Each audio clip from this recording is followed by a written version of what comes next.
All right, what's good? What's good? What's good? Hope everybody's well this morning. Just chopping it up about this boxing. One more again. One more again. HMC in the building. What's happening? Make sure I'm live. Am I live? Should be live, huh? Should be live. Let me see. Make sure I'm live. Yep, I am live. All righty, man. Good. Let's get this conversation going, man. Just us chopping it up. You know what's going on in boxing? Not a lot, except for the WBC convention in Mexico, where I am not. HMC, what's going on, man? Eric Horn in the building. Mr. Blackwell, always good to see you in the morning. Always good to see you.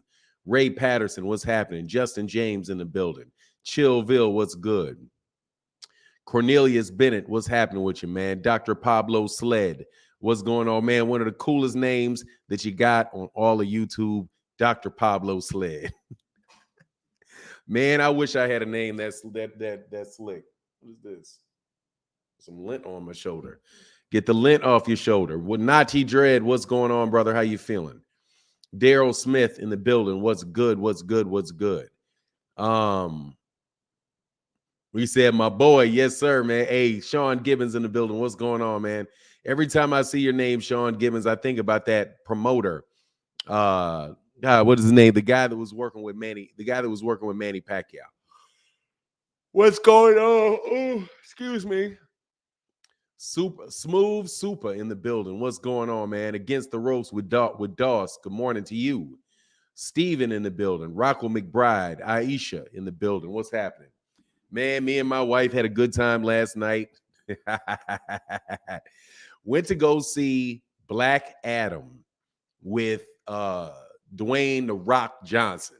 Man, that was a good movie, man. I was sick of all those I got sick of those what's the metaverse one? What's the one with the metaverse with Iron Man and is that Marvel? I think this was DC. It's the first time in a while I was like, man, DC did it better.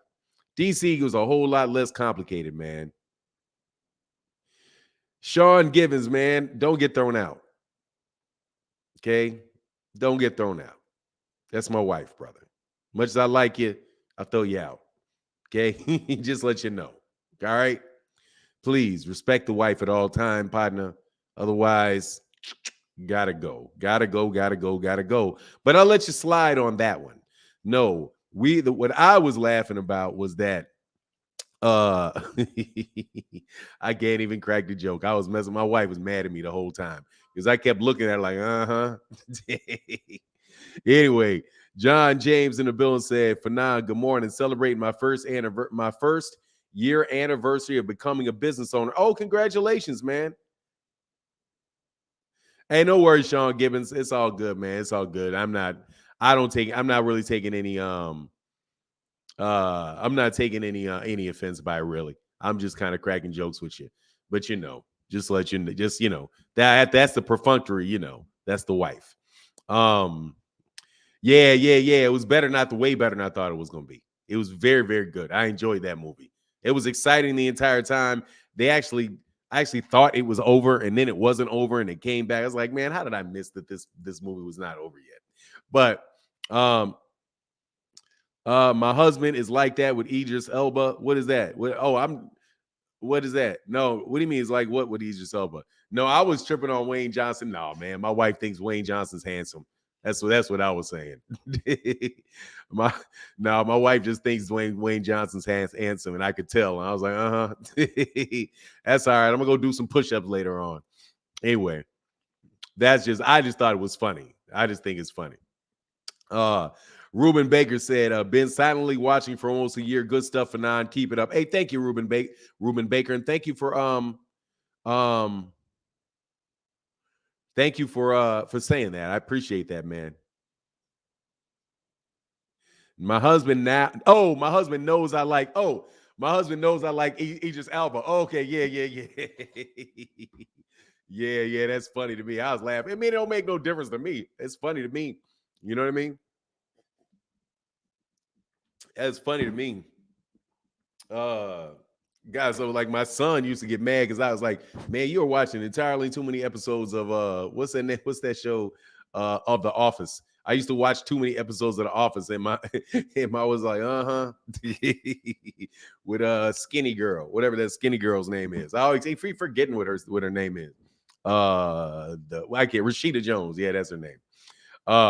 Crawford is modern day Daffy Duck. Oh, somebody said Crawford is a do some pull-ups while watching for nine. That's what's up, man. Do knock them pull-ups up for me, man.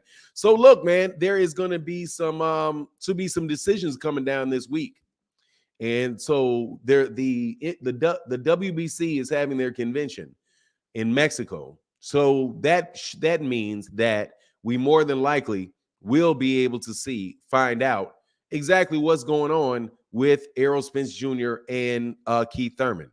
And he'll be put in a position where he's got to either move up to 154 or he has to fight Keith Thurman. Unless, of course, he can, before they do it, he can already announce another fight that he has and beat them to the punch. Joshua Furlong in the building. What's going on, bro? He said was playing hide and seek and lost to Bud. Hey, man, come on, man. Let's not kill Bud today, man. You know what I mean? Let's not kill Bud today. Can we all get along, man? The duck is complete. He put out on his Twitter. What, that he's going to be fighting, the date that he's going to be fighting, and all of that. That stuff is actually out there. So, I kind of want to cut Bud a break, man.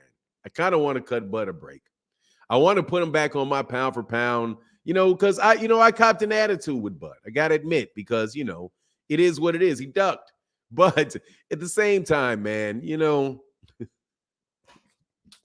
can't we all just get along? Can we forgive and forget? Can we move on to there ain't nothing to move on to. That's the bad thing. In all honesty, bro, there ain't nothing to move on to. The best news that we got, man, people boxing are so strange, man. John Bowie in the building said, hold on 1 second. Got to blow my nose. Hold on.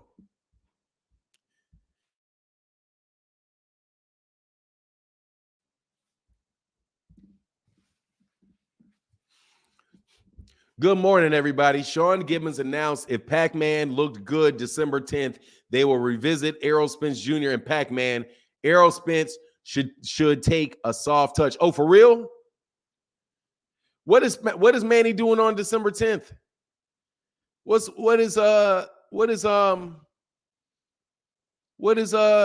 he doing on December 10th? That must be what's up. Go ahead and fight Manny, man. Hey, man, they ain't trying to get Manny killed, though, bro. Damn near every weekend. Hell, what you talking about, Tony T? I think in December, you talking about December? I think December may be good, man. I think we may get that first half of the year again. Oh, a charity exhibition? Yeah, man. Come on back. Come on back, Manny. Come on back, Manny.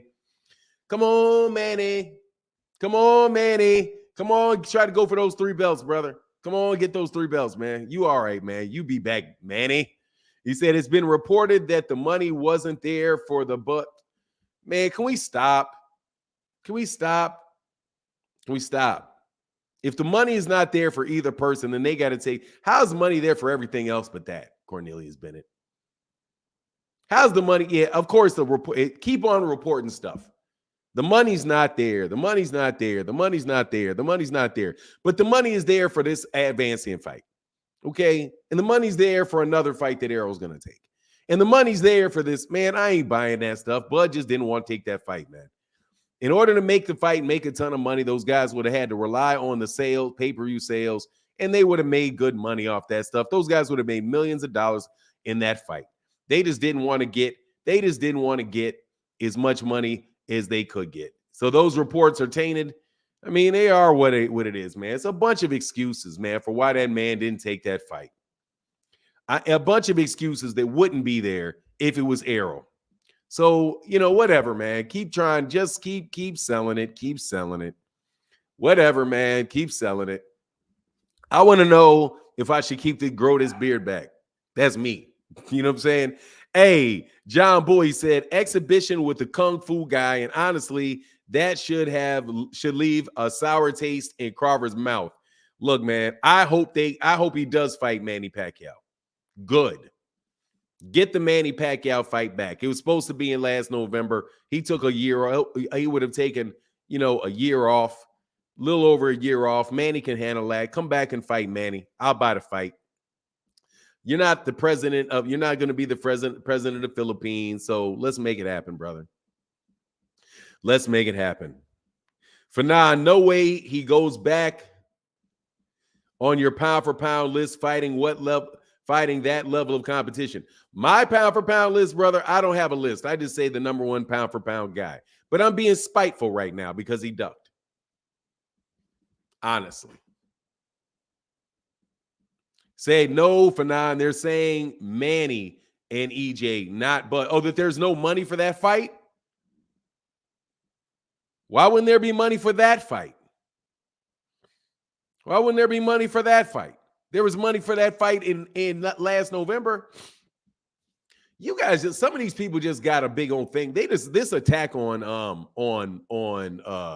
the PBC to me is comedy, bro. Like, you guys just think they can't do anything. Like everything that they do and say is being interpreted against these dudes. It's pretty amazing to me, man. And it's comic. It's comedic at the same time.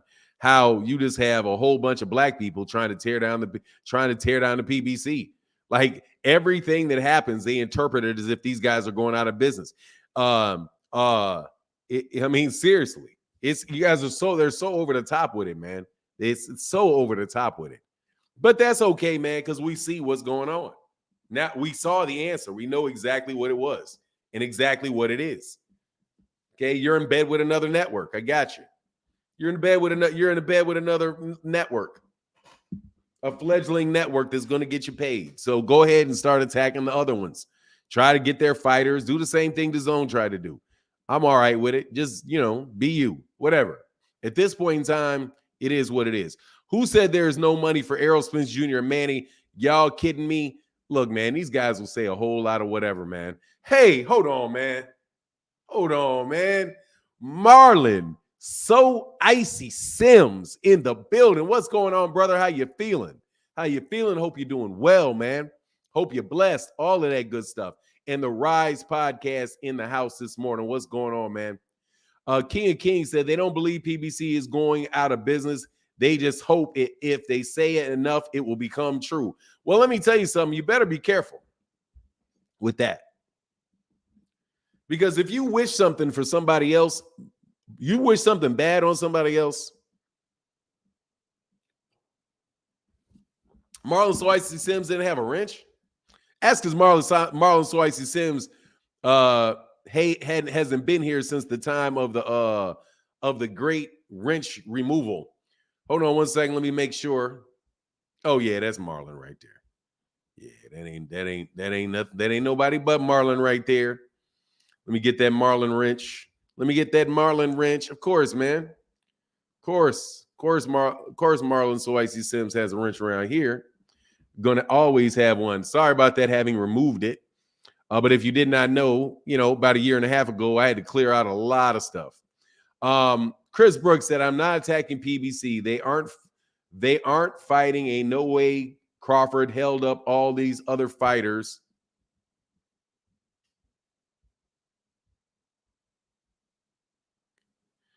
We say, I'm not attacking PBC. They aren't fighting.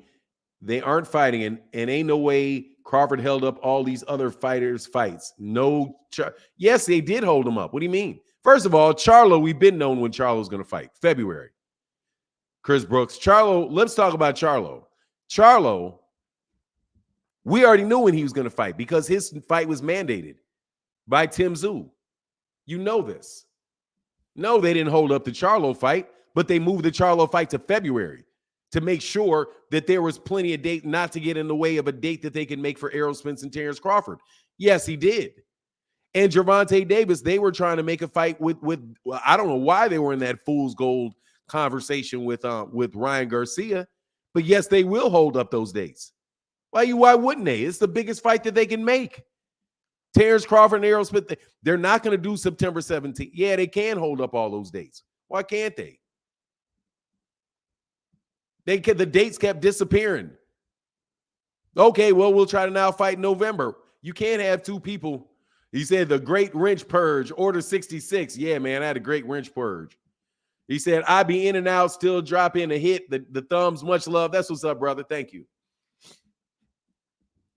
That is correct. Yeah, I mean, they can hold up them fights.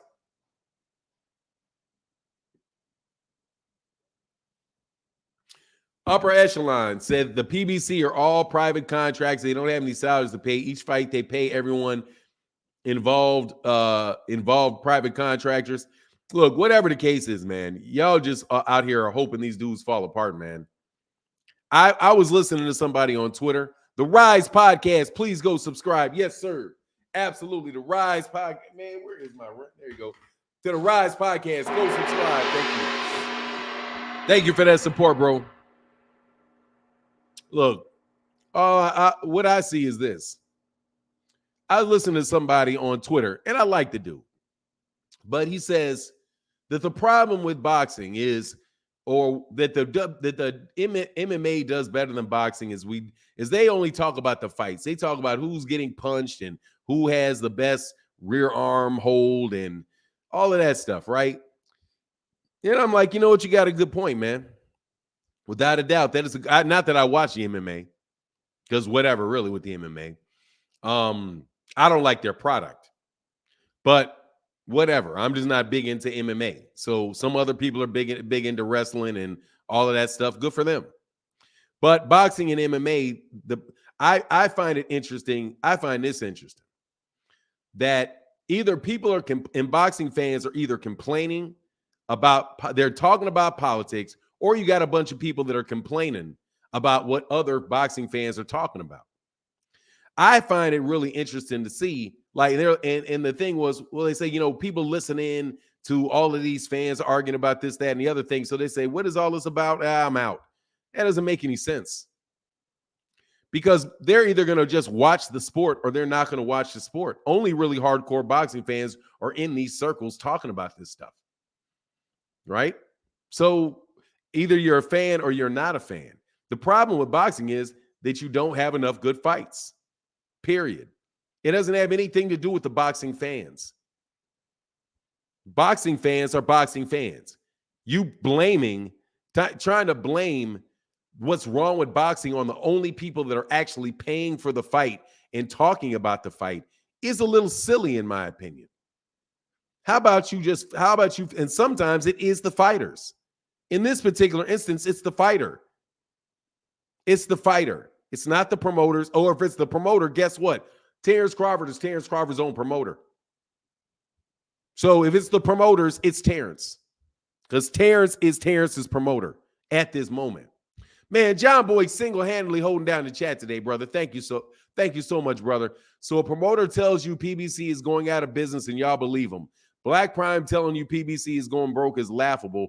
13 bankruptcy, 3 lawsuits, probably rated 0 by the Better Business Bureau. Look, man, you got to take everything those cats are saying with a grain of salt. It is what it is. You just got to take it with a grain of salt. And take what I say with a grain of salt. I mean, it's just boxing conversation. It's what it is. Unless you are really sitting in there and you know, like, look, man, people have been just pulling, they just saying a lot of stuff, man. They just saying a lot of stuff. And it's okay. Like, take, for example, yesterday. I did the video about Errol Spence Jr., right, and Tank Davis and Frank Martin. I got so many comments about why that fight cannot happen. Either Frank Martin hasn't done enough and he'll get destroyed by Tank, or the money's not there for the fight, so why talk about it, because it's never going to happen. And, you know, I'm listening to all this talk and thinking to myself, man, when we start talking about another boxer, right? I'm not talking about anybody but the lightweight. If you listen to the video, I'm not talking about anybody really but the lightweight division. And I'm talking about a new up-and-coming fighter that is going to be fighting another new up-and-coming fighter in Michelle Rivera and Frank Martin.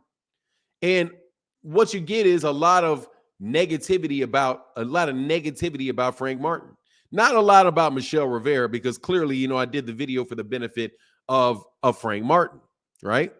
Not saying that I picked anybody to win, because I didn't pick a winner. I know Michelle Rivera is a very, very good fighter, and that's a big step up fight, Tony C said, why wouldn't the money be there?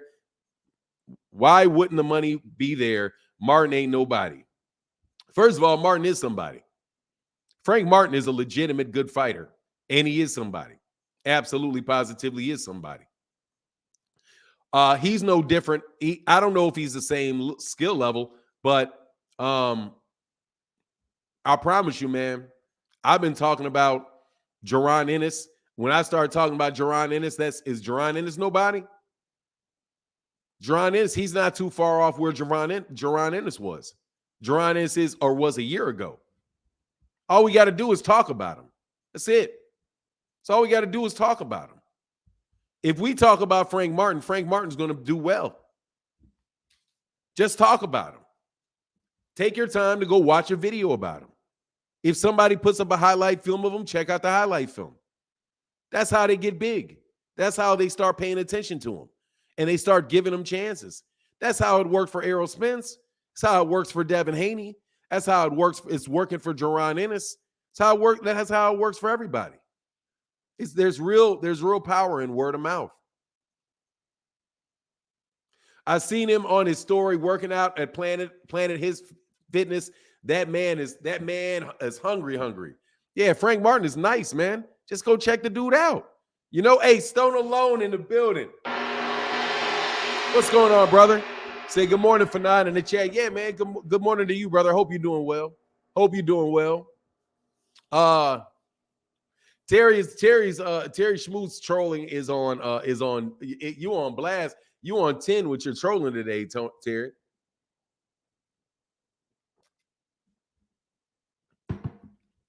Oh, he's the face of BLK Prime.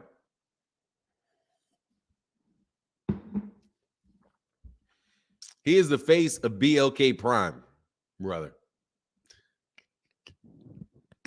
Fanon, I just seen an interview where Ruiz said if he right hands Wilder, he's going down. I don't know, man. We'll see whether or not Andy Reid fights Andy Ruiz or not. Hold on one second.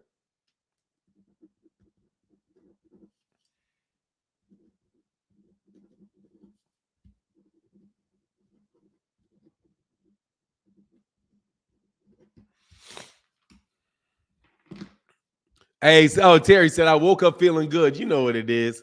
I know what it is. You're on 10 this morning. You're on 10 with it this morning, man. You're on 10.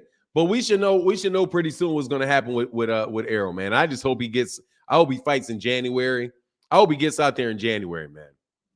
That's what I hope. Maybe not February. Please don't wait till February. Let's get to January, man. I wish all of this, because I just want to see the dude in the ring. At this point, I just want to see the dude in the ring. Wilder will make Carnatas with Ruiz. Yeah, Ruiz more than likely is going to get hurt in that fight. But it is what it is. I'll take the fight. I'll take the fight. Stanley Sims said, Fanaz, salute, champ, and God bless, and keep telling the whole truth. Facts. Yes, sir. Yeah, I just find it really, really perplexing and very, very self-serving. All of this. But I don't listen to them. So you guys, it's just so that you know, I don't listen to them. I don't listen to these people that are talking this stuff. I don't give them my ear. I can't do it. I don't listen. I just get what other people give me. So, if you telling me something and generally I get a sense of what was said, if like 30 people tell me and use it in arguments against me, and it's like something that just makes no sense whatsoever, like anything but this is Bud's fault. Man, if it just trying to spread it around, no, man. Crawford has the same energy about Spence that Joshua had about Wilder. His last interview, you could see the discomfort when they brought up Wilder. What interview did he have? I didn't see. You talking about his soliloquy on Instagram? Prayers for Adios. What is that? What is prayer for Adios? So he gets paid by Showtime, right? Do they need to pay twice to have him on PBC card? Right? I don't know what you mean by that, Brian S. I don't know what that means. You have to be a little bit more clear on that. I don't know if I can answer the question, even if you are more clear on it. But you have to be a little bit more clear for me to be able to answer that question. Oh, the dude that fought David Morrell. Yeah. Wow, that was real. That's real unfortunate, bro. Why do my camera keeps going in and out of focus? John Boy in the building said Manny fought only 6 rounds in only 2-minute rounds. Hopefully they will make the Errol Spence Jr. fight 6 weeks later. Hey man, make that fight, bro. Yeah, okay. You're Bersinelli, the guy in the coma. Yeah, no doubt. Prayers go out to him. Definitely. Prayers go out to him. Definitely prayers go out to him. I hope hope he gets better. And when he gets out of his coma, I hope that everything is together for him. But I think that's probably that on his career. And that's very unfortunate. You know what I mean? I knew that was going to happen to him. It's very sad. Yeah, I mean, when he wobbled at the end of that fight, I was like, whoa. Like, he was getting hit with some stuff like, oh, wow. Like, he got hit with some stuff that was big. He got hit by some bombs. So, yeah, I was kind of feeling him on that. Like, that's real tough, man. Yeah, he will never fight again. Hopefully he makes a full recovery. Yeah, that's kind of where I am, man. What is this? Sensei Derek James presents 100 killer bee stings into a pull counter cobra strike. Frank Martin, family, go watch, please. Yeah, man. Just, hey, man, I hope the dude, I'm rooting for them. I'm rooting for the guy.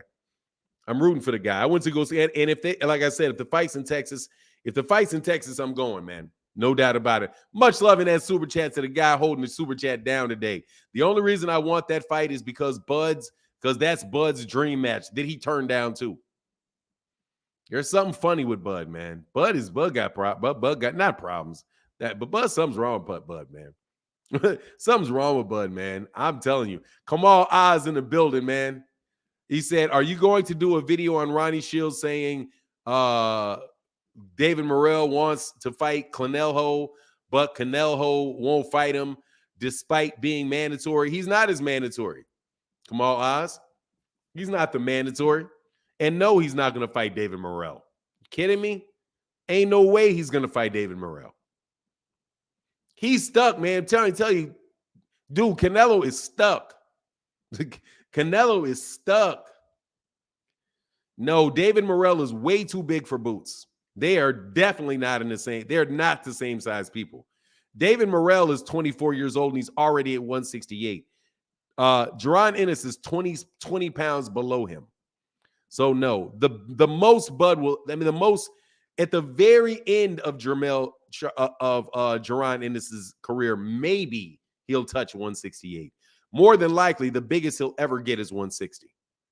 So no, that is not going to happen. No, he's way too big for boots. Way too big for boots. The fight for with Dave Morrell are things like guys like David Benavidez, Dmitry Bivol, Berturbiev, Marcus Brown, obviously, Caleb Plant, guys like that. Those are the guys that are there for him.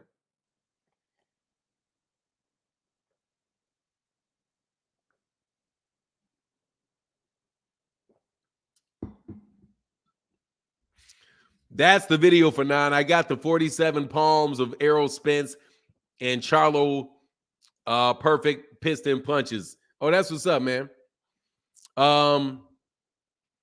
Some fight, same fight, different round. Bud ain't used to being a boss. Now he is a so-called boss. He don't know how to act or do. He know or do he know to do business? Need to get professional negotiator. Because he's bad for business. Look, man, that dude didn't want that fight, man.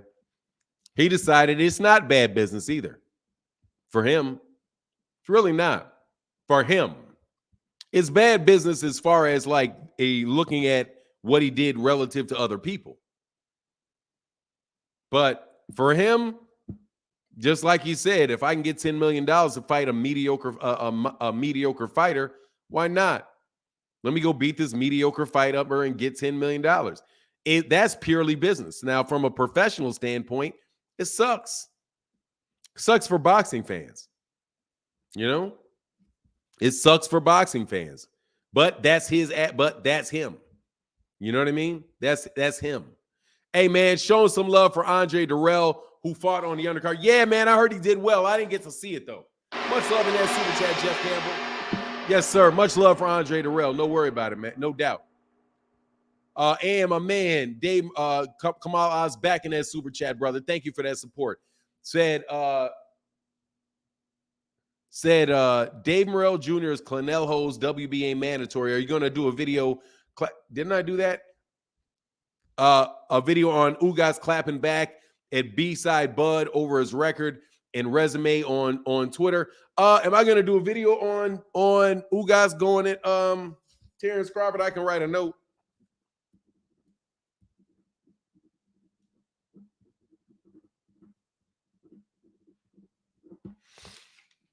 All right, I'll do sponsored videos. Sponsored videos should be. I'll start charging. I could probably charge for sponsored videos, like no joke, bro. Because that may be a loot right there. However, because that way I can cover all these things, man. Unless a video is specifically sponsored, it is kind of tough to get all of this stuff in, bro. It really is. It's tough it's just tough. But I can talk about it now if you like. Terrence Crawford lost it, and man, I think he didn't go at him hard enough. Like he's too polite. I like Ugas. Ugas too polite. I would have said, "Look, man, I beat you in the amateurs. You don't want to fight me now. Fight me. I'll fight you. Like I'm better than David Avancian. I just can't believe he's trying to pull this David Avancian crap. You know." So, oh, wow. Nah, brother. I was just joking. I'm not going to do sponsor videos, bro. I make videos that are videos. You guys, the fact that you guys sponsor me in the live stream is more than enough. I mean, for real. I appreciate you guys' support, bro. I was just trying to think like how I could ever get, like, maybe I'll do private. Like I could do like members only videos, some members only videos on subjects like that, maybe. And that could possibly be done. But a lot of people ask me to make videos. And I'm like, I can only do like 2 videos a day, maybe 3 videos a day. Because then you got people always coming, well, you need to slow down and re-edit. Man, shut up. You know how much work it takes to get to do all that stuff? Anyway, he was announced the mandatory. Kamal Oz is correct. He was announced the mandatory, or was it announced that they were unifying belts? Because I wouldn't think he would be the mandatory because the WBA regular doesn't have a mandatory. But if they were hold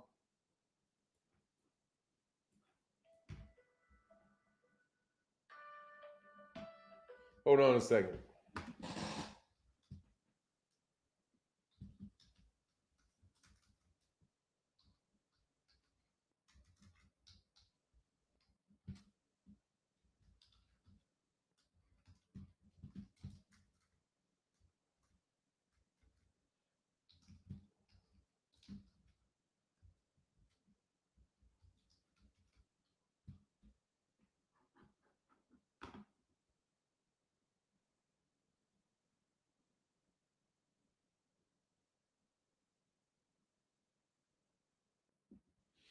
Ryder's the mandatory to WBA champion Dave Morrell, not Canelo. This is in February of this year. John Ryder's split decision win over Dutta last Saturday makes him the mandatory challenger to WBA super middleweight Dave Morrell. Not for Canelo's super strap with that. That's different, though. Okay, so that's different. He has a mandatory, and John Ryder, he's going to kill John Ryder. John Ryder is his mandatory. So I don't know. I don't know how that works. But if you say so, I mean, I'm not saying that you're wrong. I'm just saying that I hadn't seen that. So I don't think that you can be. You're not the mandatory for the WBA super belt unless they're consolidating, which is what they've been doing. Hey, man, yeah, let's get them likes up, man. We got 500 people in the building and 182 likes, man. Make sure to get them likes up, man. Hit the like if you don't mind. If you can't support in the channel, would you mind hitting the like button? It really does help the channel in some way. Hey, Fiend said, Canelo, I know speaker no Cuban. No habla español. Me no hablo español. Are you sure you supposed to speak Spanish?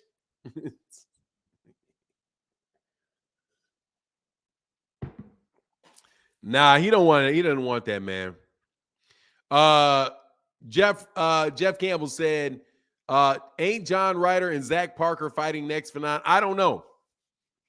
I don't keep up with those Euro dudes like that, man. I don't really keep up with them like that. I'll go watch the fight, man. But I mean, I'll probably watch the fight if it's on. But Zach Parker and I'm not the biggest fan of that UK stuff. I mean, those guys are just waiting to get beat up. But maybe I need to expand my horizons and start watching more of the UK fighters. I don't really like watching them fight, though, to be very, very honest with you. I'm kind of, maybe it's just I want to see the very, very, very good fighters. Like, I want to see the top level fighters. And so I'm a little bit biased against bums. Not bums, I'm sorry. That's disrespectful. Against bums. maybe that's what it is. Is a hey, Fernand, hablo español también? No. If you take a step aside money, do you lose your place as a mandatory? No, you do not. No, you do not. UK fighters are piping hot garbage. They are pretty much garbage. So it's just like I'm not that big on them. I've tried. Trust me. I've watched a lot of them. I tried getting excited about it. I can't do it. Every one of them. Like, I was like, okay, what's this guy's name? Except for Josh Taylor. Josh Taylor, I think, is a really good fighter. Josh Taylor, Tyson Fury is a cheat, but he's a very good fighter. You know? But the rise of UK boxing was connected to Anthony Joshua, and I knew he was a hype job. Hey, Derek Choice in the building said, "Morning, Fanon. How about a Devin Haney sponsor stream where we only talk about Devin Haney?" No, I have refused. Although I have to say, I did see that clip of Bill Haney go in it with a guy that, you know, that I definitely would tell, brother, you need to sit down and relax, brother. It ain't worth any of that you giving it, brother. You're not gonna make it to 40. You're not gonna make it. You're a relatively young dude. You're not gonna make it to 40 like that.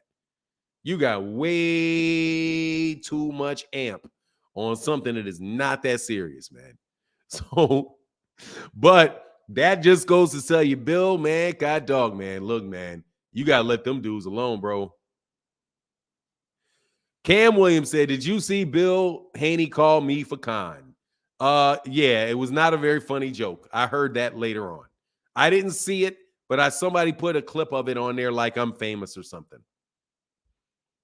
Anyway, I don't care. So what if he called me for Khan? It's not funny.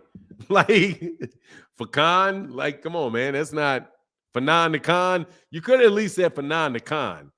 You know what I mean? Yeah, Fanon the Khan. Yeah, Fanon the Khan. That would have been a little bit more catchy. For Khan, that actually sounds like, you know, like a pretty decent name. What's your name, man? My name is Fakan. You might actually get a girl to holler at you with a name like Fakan. You know what I mean? So, nah, bro, that's not very funny. That's actually like a name that, you know, I might start another channel called Fakan. Fakan and Friends. I like that name. That's pretty sweet. Don't disrespect the man, girl. What you mean? Oh, how anyone disliked Frank Martin is beyond me. Morrell's talent was evident early on, no doubt. People are slow to believe. Ryder was the mandatory about a year ago, and he ducked. Zach Parker is worth a look. Okay, yeah, I've seen Zach Parker. I'm straight on Zach Parker, but I've seen him. Fanon McCann sounds nice. Yeah, get something nice, bro. How can you How can you con someone with opinionated content? Look, man, I don't care. Look, let me tell you first and foremost, I like Bill Haney. I like Bill Haney. I like him. You're not gonna this is just boxing, bro. It's just boxing. It's not that serious. I mean, now let me tell you, if you put your hands on me, I'm gonna try my best to hurt you. Okay, just to let you know. Like, if it ever get like that, is the only point in time in which I have anything really against people. I am getting sick of people. I do get sick of people making stuff up, though. No joke. I really do get sick of I really do get sick and tired of people getting framed for ducks. That I got sick of that. But the reason that I get sick of it is because I'm talking boxing and I get a bunch of stuff. I have to talk about a bunch of stuff that's not true.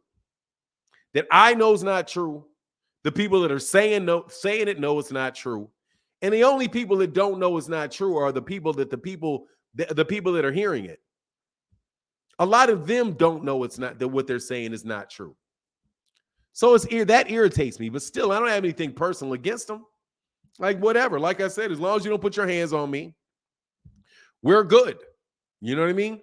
John Boy said, got a world-class promoter speaking your name. Shout out to him. Hey, man, you know what it is. It's okay. I'll take it. I'm not bothered by that. No joke.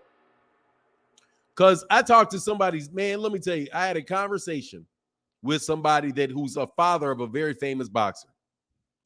And his attitude about things that people said about his son was so refreshing because he didn't put a lot into it. He was like, oh, well, it's like they made a good point. Okay, that's fine if they think that. Like, and honestly did not take any offense towards some people saying something about his son. Didn't take any of it. I just got the feeling. I was like, God dog, you don't take any offense at that. In my mind, I thought that. And I was like, you know what, man, that's a good way to be. And the guy's a little older than me. He's a few years older than me. So I thought to myself, yeah, man, I like how he does that. So, I try my best not to take stuff too personally, They don't know me. Bill Haney don't know me. All that light-skinned brothers got to stick together stuff, though, man, that ain't never flew nowhere. Like, huh? That's what? Anyway, Bill and Devin are making moves in the sport. Great duo. I'm just ready to see Devin face some real smoke. He wants it. He just got to get it and show he can handle it. Yeah, that's fair enough. You know what I mean? I just don't like framing people getting framed for ducks. That's what I mean. I don't like people getting framed for ducks. If you duck, call it. It's going to be. For me. If you ducked, I'm going to say you ducked. If I really feel it, and to me, it's just you walked away from a fight that you didn't want. At the end of it, you walked away from a fight that you should have taken. For whatever reason you do it, you walked away from it. If you were going to make a little less money, or you're going to make the same money, but it's against a guy that is legitimate competition, and somebody especially in the case of Terrence Crawford, where this literally is the first time anybody really thought the guy he's fighting was going to win. It's the only time in his career that he's got in the ring with somebody that other people thought were going to beat him. And he walked away from it. There's something to that, man. There's something to that. And people say what you want. There's something to that. Something to that. Said, I'm sick of Bill and Devin feeding into negativity. It is what it is, man. It is what it is. I do think Bill should probably stay away from that guy. Because that guy right there there's a couple guys out there, man. Those guys they're just like, man, why would you want to even talk to him? Like, that dude there, that dude used to come by my comment section. And I was like, I think he maybe said two things in my comment section. And then I was like, dude, I blocked him immediately. Like, man, you are a toxic individual, man. You're bad for my blood pressure. Like, I don't even want to be around people like that, man. That is bad for your blood pressure. Like, just go, no, man. Thank you. Like you flying, or you bad, man. You bad for my blood pressure. You got to go, bro. Can't give everyone one content. I mean, look, man, that's just not worth doing right there. I mean, you call Devin Haney all kind of ussies and what, Tank going to do to him, man, that ain't boxing talk. I mean, that's just you running your mouth. That's just you being overly aggressive, just unhappy, and far, far, far too much of a person that I just don't. You're just a bad person to be around. Boxing aside, that people with that attitude, you should never be around. If they start talking like that, you should get in your car and you should leave if they're around. If they're talking and they start yelling at somebody in the room, if that's not your family member, you get in the car, you drive and you go home before somebody gets hurt. Either they hurt somebody or somebody hurts them.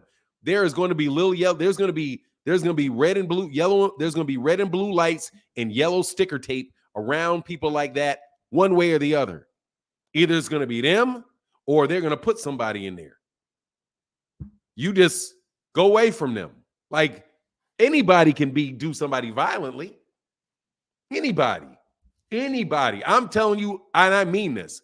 If Deontay Wilder was standing in the middle of the street and I made up my mind to hurt that guy, there is nothing he could do to keep me from doing it. That is not impressive. It's not impressive. Anybody, if I'm telling you, name the person. If they are standing right there and I make up my mind that I'm going to hurt them, there's no way they're not going to get hurt. No way. Because I'm going to calculate it. And it's going to work. Trust me. It's going to work. But that's not impressive. What does that mean? It means that anybody can do that. So when somebody runs around with all of that, what they call temporary power, short-term power, flexing their short-term power, which everyone has, you just got to leave those type of guys alone, Bill. You got to walk away from those guys. We learned that a long time ago. That's how you lived. That's how you live to be the age you are. Fanon, when people start saying your name and trying to troll, only means that you are now the hottest boxing channel on YouTube. Hit the gong for me. Thank you, brother. I appreciate that, man. Much love, brother. That ebbs and flows. That ebbs and flows, though. That ebbs and flows, brother. That ebbs and flows. You know what I mean? They said just off the thumbnail, I want Boots and Spence. Yeah, I wouldn't mind. It'd be a great fight. It'd be a great fight. But I want more than that. I want Terrence and Ennis. I want Terrence is a better fight for Ennis. From a point of view of an Errol of a Gervonta Ennis fan, I want Terrence Crawford and Ennis. I think he should aim for Terrence. I think he should aim for Terrence Crawford and not Errol. That's what I think. And I'll tell you why I think he should go for Terrence. Because there's so many people saying Terrence Crawford is the number one pound-for-pound fighter in the world. And you can get that fight quicker if you really do go for the WBO. He's going to have to drop that belt if you go for the Errol Spence Jr. He's like the third mandatory in line for Errol. That's going to take 2 years because he's going to have he's not going to run 3 mandatories off in a row. It's not going to happen. Not 3. I've never heard anybody run off 3 mandatories in a row. He's going to get a voluntary in there for sure. He's going to get a voluntary in there. So for Gervonta, it doesn't really even make sense to try to get Errol. It makes more sense for him to try to petition to be the WBO guy, because more than likely Virgil Ortiz is not going to fight him because Oscar De La Hoya is not going to put Virgil in there with him. If I was him, I would say go on ahead and go for that. Go for Terrence Crawford, and show up to Omaha, Nebraska. Like be there ringside, looking at him when the fight's over, yelling at him.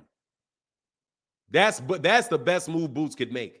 Show up to Omaha, Nebraska, sit ringside for that fight, looking at him, and when the fight is over, yell at him, and make sure you got cameras there. And say, that's what I want. And more than likely, brother, people are going to jump all over that. And Terrence Crawford is going to have to come up with a reason not to fight you. But his mandatories due in another 4 months. You're not, more than likely, he's not going to get that with Errol, because they're about to mandate Keith Thurman by the WBC, and Amanda Stanionis is with the WBA after that.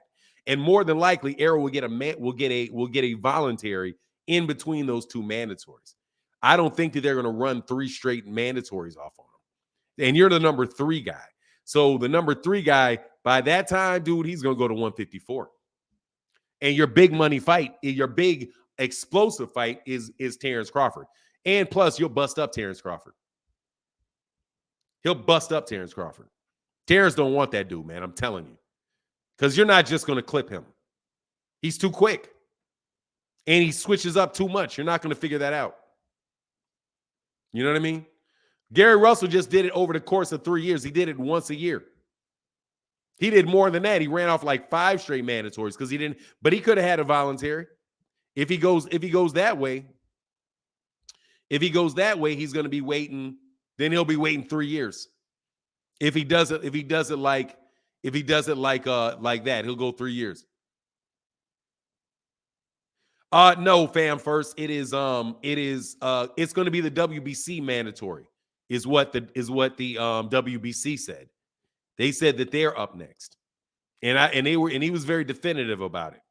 They were very definitive about it. But anyway, we'll see what happens. So for me, I want to see Boots fight Terrence Crawford. I want to see him fight Terrence. And see if he can knock that dude out with a flash knockout and then jump on him. I don't see it happening, partner. I don't see it happening. I don't think you're going to figure him out, because the guy switches styles way faster than Terrence does, way more often. He will switch up looks way more often, at least from what I see. The reason Terrified Crawford didn't sign with the PBC was because he knew Bob wasn't setting up fights with PBC fighters. I mean, I can't speak to that. Thurman's layoff might be beneficial and upset Spence. More than likely, he's going to get the brakes beaten off of him by Spence. More than likely, he's going to get the brakes. He's either going to run around in a circle. He's either going to run around in a circle, or he's going to get the brakes beaten off of him. Keith Thurman. Biggest chance is him getting the brakes beaten off of him. Man, Keith Thurman is a fast starter and a slow finisher. He's a fast starter and he's a slow finisher. Slim Season TV said, Fanon, know what he doing with the Boots Terrence ish. That's why he the GOAT. Shout out Fanon. Hey man, oh, you talking about I know what I'm doing? Oh, I'll tell you flat out what I'm doing. Much love in that super chat to my man John Bowie. I'll tell you flat out what I'm doing with that. I'm trying to get a good fight.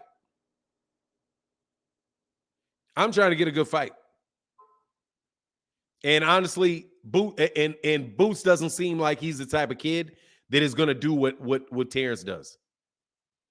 He doesn't seem like he is going to be that type of guy.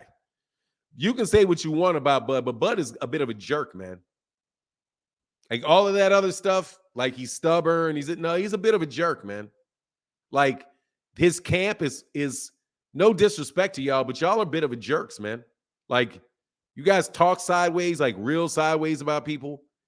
Errol Spence camp doesn't talk real sideways about people. You don't hear anybody in Errol Spence Jr.'s camp or Jerron Ennis's camp claiming in seriousness, claiming that Errol is having an affair with Al Heyman. Like, man, when I heard that, man, I was like, dude, you're just a jerk, man. Like, you're not keeping it boxing, man. Y'all just you playing games, man. You guys are playing games. That's what you're doing, games. And you played a game and wasted half of a year playing games. If you didn't like that deal, you could have told them no. You could have just told them no. No. I don't want to do that. Sorry, okay, I'm moving on my way. You're moving on your way. Dudes could have said that way back when they started to negotiate, but you didn't. You used that guy, used one guy against another. He's just jerks, man. And the way you talk, I mean, like the way you talk about people, bro. JoJo said, can you be any more biased? Yes, I can be, JoJo. I can be a lot more biased. I can be a lot more biased. Sure, I can. I can say I don't like. I could say that I don't like him because Errol Spence Jr. is the guy's a jerk, bro. What you want me to do? What you want me to tell you? He's a jerk. How's that? He's a jerk. Dude acts like a jerk. Talks to people like he talks to people like a jerk. What? I don't have a right to say that. The man, when a man says that Errol Spence Jr. is having an affair with Al Heyman, you don't think that's a jerk? When a man says, "Oh man, a drunk ain't ish," you don't think that's a jerk? You calling a man a drunk?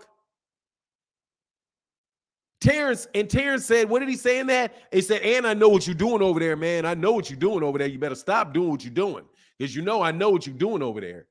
What you trying to call him, a drunk again? You leave a fight and you do not tell them, that you just ghost them in the middle of a negotiation and go sign a fight with somebody else, and they have to find out about it from somebody else because you wouldn't tell them. You don't think that falls into the category of a jerk? You don't think he at least deserves to be called a bit of a jerk for that? Come on, man. Come on, man. So you can say what you want. Fight Gervonta. Or don't fight Gervonta. So you can have back-to-back ducks. Because if he don't fight Errol and he don't fight Gervonta, that means he don't want any of the best. That means he doesn't want the best. Because those are the best. Not David Avancian. It's just a jerk. What do you want? It is. Some people are jerks. And sometimes you're a jerk to one person and not a jerk to other people. But dude, you are literally. What happened to what about the lawsuit with Bob Errol? What happened to that? Anyway, did you see the tweet where Bud tried to insinuate that Errol was on steroids? Shake my head. He got deep hate and envy towards Errol. No, I didn't. I did not see a tweet where he implied that man was on steroids. You're talking fight, but PBC got no bread, player. Yeah, okay. Who told you that? Crypto Zorro? That they have no bread? Who said, where do you get that they have no money? That the PBC has no money?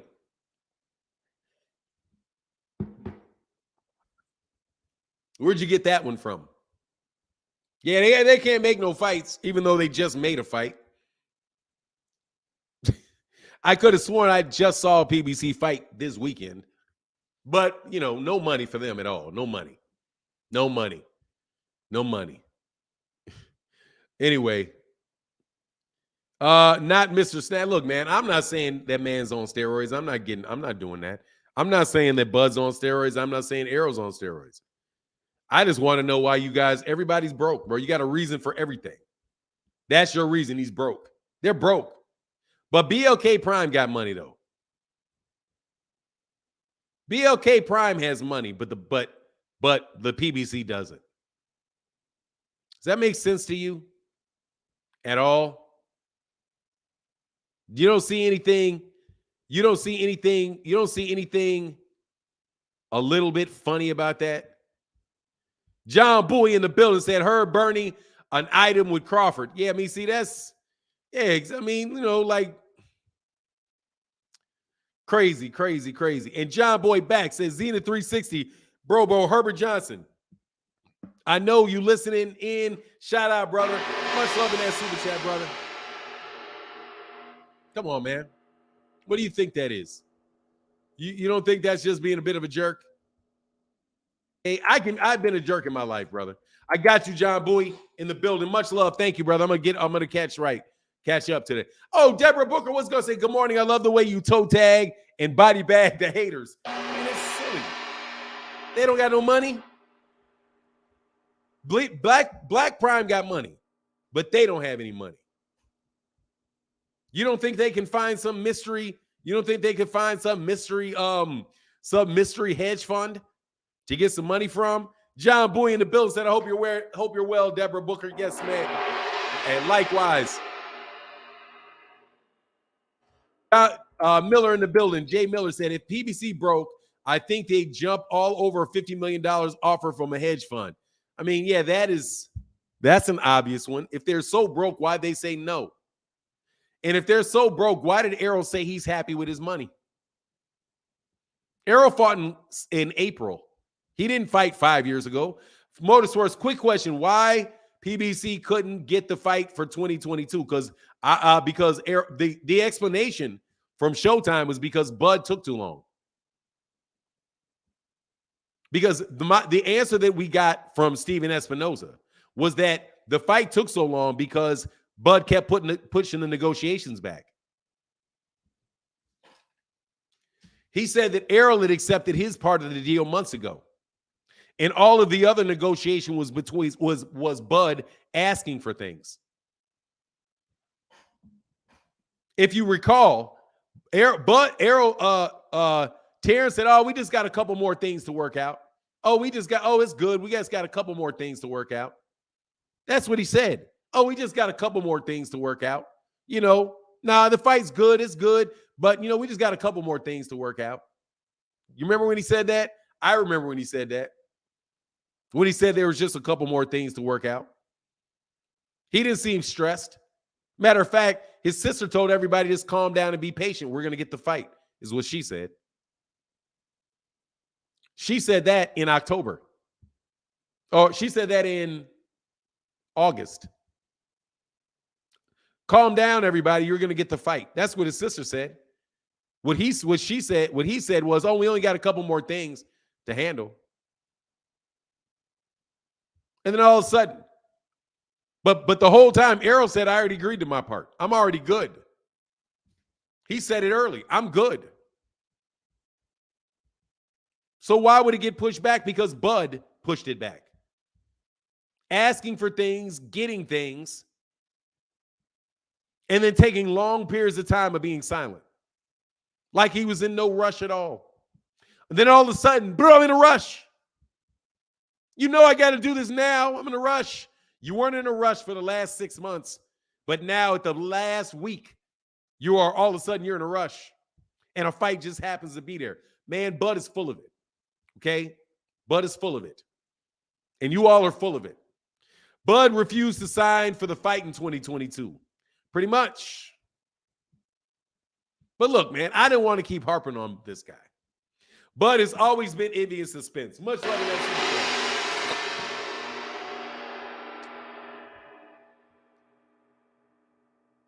Blessed 665. I don't know. I don't know where Blessed 365 is today.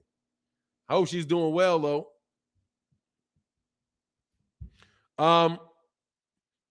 Hey, yeah, KM1 in that building, man. That's huge super chat. Thank you so much. Let me check the Cash App.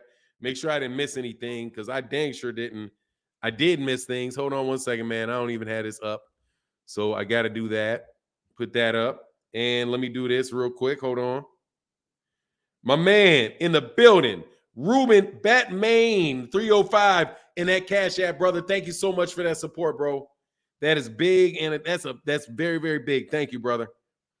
And my man again, Mr. Harmonica Sony, in that Cash App, brother. Thank you so much. Just hit it with the big 550. Thank you, brother, for that support in the Cash App. Definitely means a lot. Huge time. Thank you. George Woods in the building. What's going on, George? He said, Fanon, good morning to the chat room and yourself, Fanon. If Bud and Ugas fight and Bud loses, there's no need for Spence to fight Bud. Yeah, there wouldn't be. There wouldn't be. No, they wouldn't be. No need whatsoever.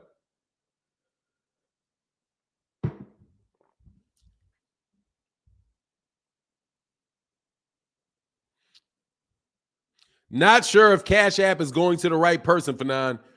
Why wouldn't you? This is it. Fanon INT.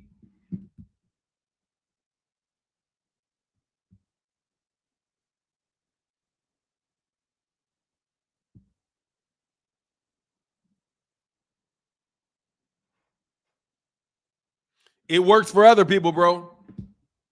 Definitely works. That is it right there. That's it right there. They're still gonna fight. Nah, man, I don't think they're gonna fight. I don't think Bud wants to fight. I'm gonna believe him. He doesn't want the fight.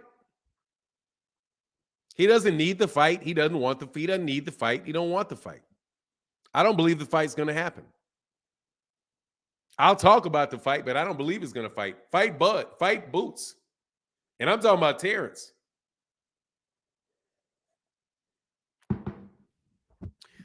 Just do, if you don't want to fight Errol, that's fine, but fight Boots. You know, I'm cool on Errol fighting tough guys. I know Errol wants to fight tough guys. I know he does. Because he's done it a bunch of times. Bud has not done it. Fanon, do you know if Ugas can request a rematch? He can, but he should stay as far away from Errol as he possibly can. That man is going to get hurt really, really bad. Oh, okay. Yeah. Oh, that's you, Clifford Evans. Yes, sir. Yes, it did. It went through for sure. Much love for that fiver. It's right there, brother. That's why I showed you. There you go, brother. Thank you for that support, man. It's big. Thank you.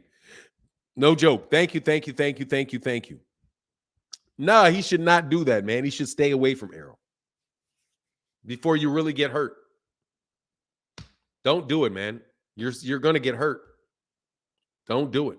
It was a good fight, though. It was a really good fight.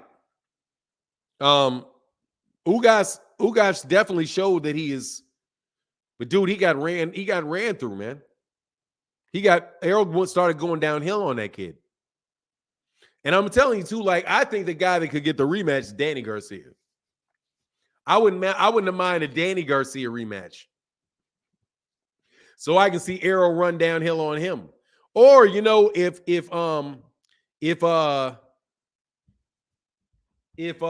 Sean Porter had really wanted to rematch, that would have been a good rematch to give, even though Errol was like, nah, brother, I'm not giving you nada.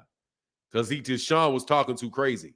So it's Sean, now Errol got some funny ways now. Hold on. Hey, man, let's get them likes. So we only got 700 people in here, man.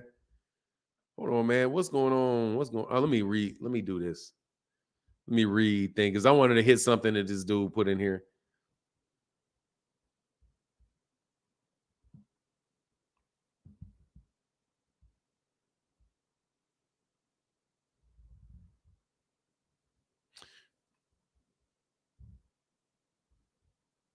Yeah, I mean, yeah, it's just obvious, man. He didn't want that fight, man. He just didn't want the fight. Call a spade, man. That man didn't want that fight, man. He just didn't want it.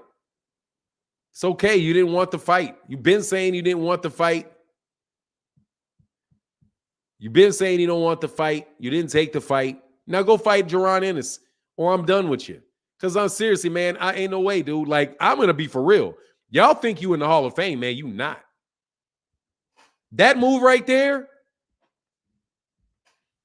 man, it puts you up there as a guy with a built-up resume. You out there looking like Gilberto Ramirez. Like, you out here, we're going to be thinking, man, is this dude Gilberto? Is he Floyd Mayweather or is he Gilberto Ramirez? Which one is he? Floyd or Gilberto? Because I don't know, man. Bud didn't deny anything Spence said on Twitter. Nothing. And my man John Bowie in the building, he said, Rip Jones, Mike Kirkland, and C. Dewberry. Yes, sir. The big supporters of the channel. We slide down all the way to the end. Bomac talks more. Bomac, honestly, man, Again, when Bomac said, I mean, is he Floyd or Gilberto Ramirez? Which one are you? Because you don't have a defining fight.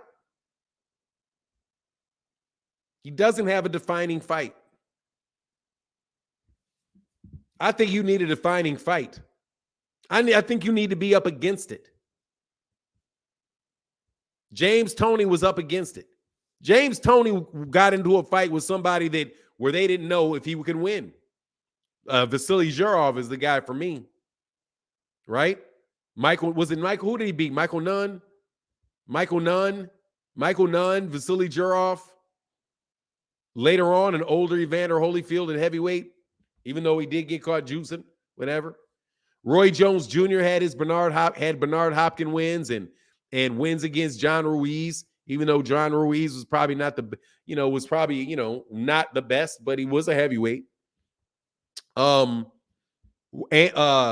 Ward has Kovalev and Froch and Kessler.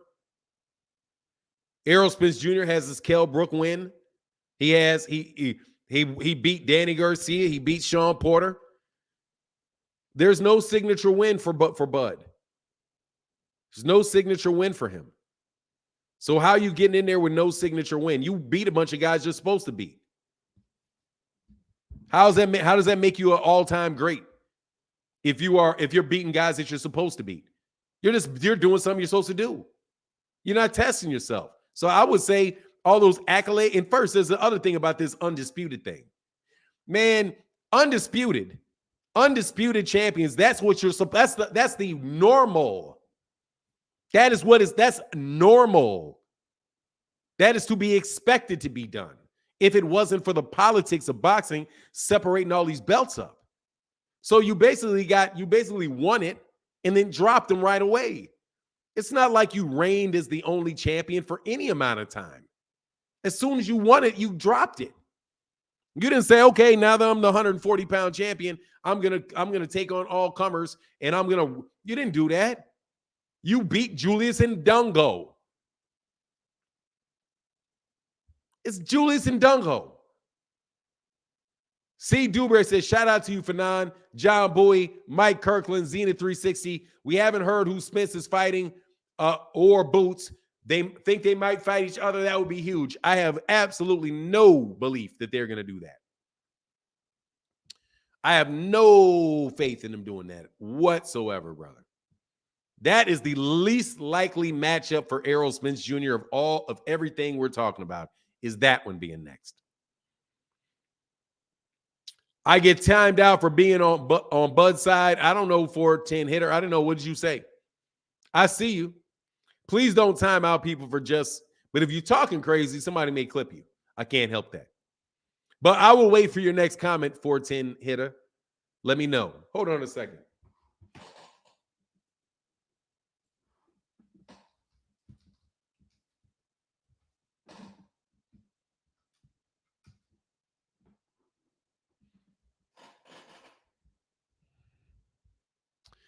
Rip Jones says, salute John Bowie, Mike Kirkland, and Fanon. Touch the like icon. Show love. Yes, sir, man. I appreciate it if you would. I appreciate if you would.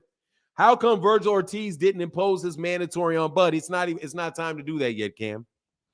But I don't think he's going to try to do it. I think what he asked for was that Stanionis fight. I think if I had to split those guys, I would give Errol Virgil. Give Errol Virgil and give Boots to Terrence Crawford. That's me. Give Boots because those are perfect matchups.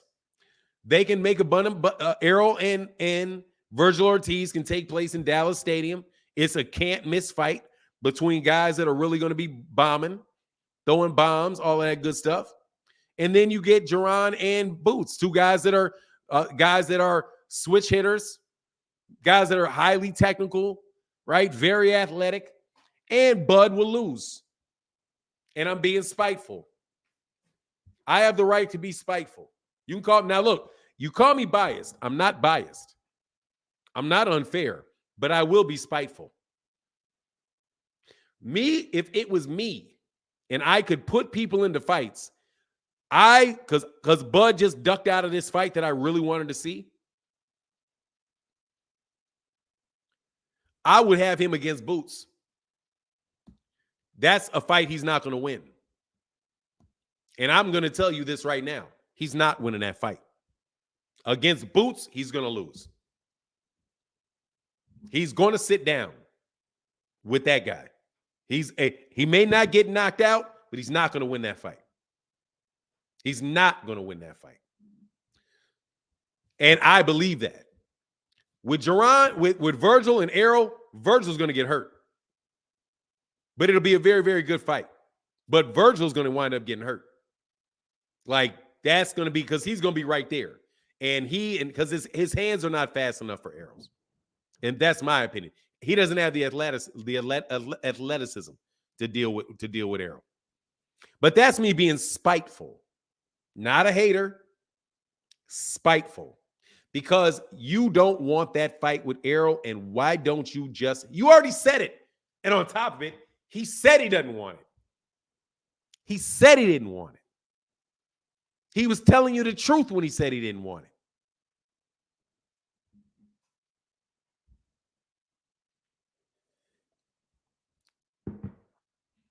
So go get Boots. Avancian, I have a suspicion these dudes are regretting making that fight already. Tickets went on sale. So they're having the fight. So you got the tickets up. The tickets are going on sale. You're going to have he's going to have a party in Omaha, Nebraska that ain't nobody watching on pay-per-view. It's I'm waiting for the Frank Martin fight, bro. Hold on. It's the week after. His is the 10th, right?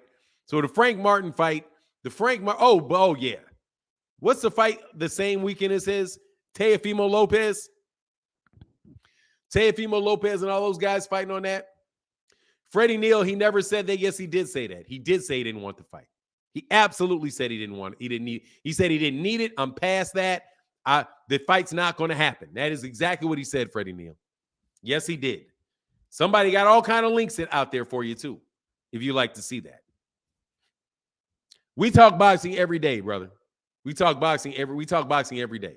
We know full well what people said. There's no getting around it. I got videos up about it.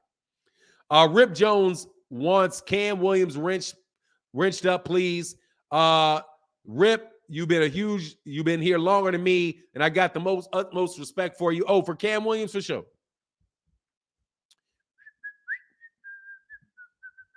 As soon as I see Cam Williams, I'll get you. Cam Williams, can you put a comment in the bottom of the comment section as quickly as possible? Because I can't see. This makes me be a little bit behind in the chat.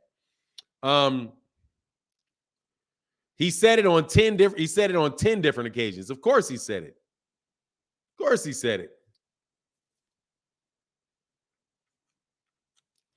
Cam, can you put that comment in the comment section?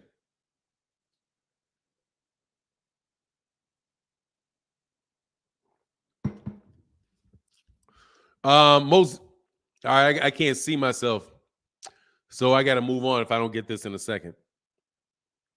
Hey, man, we got 370 likes. Y'all can hit the likes, but then again, I really appreciate y'all putting this color in this chat.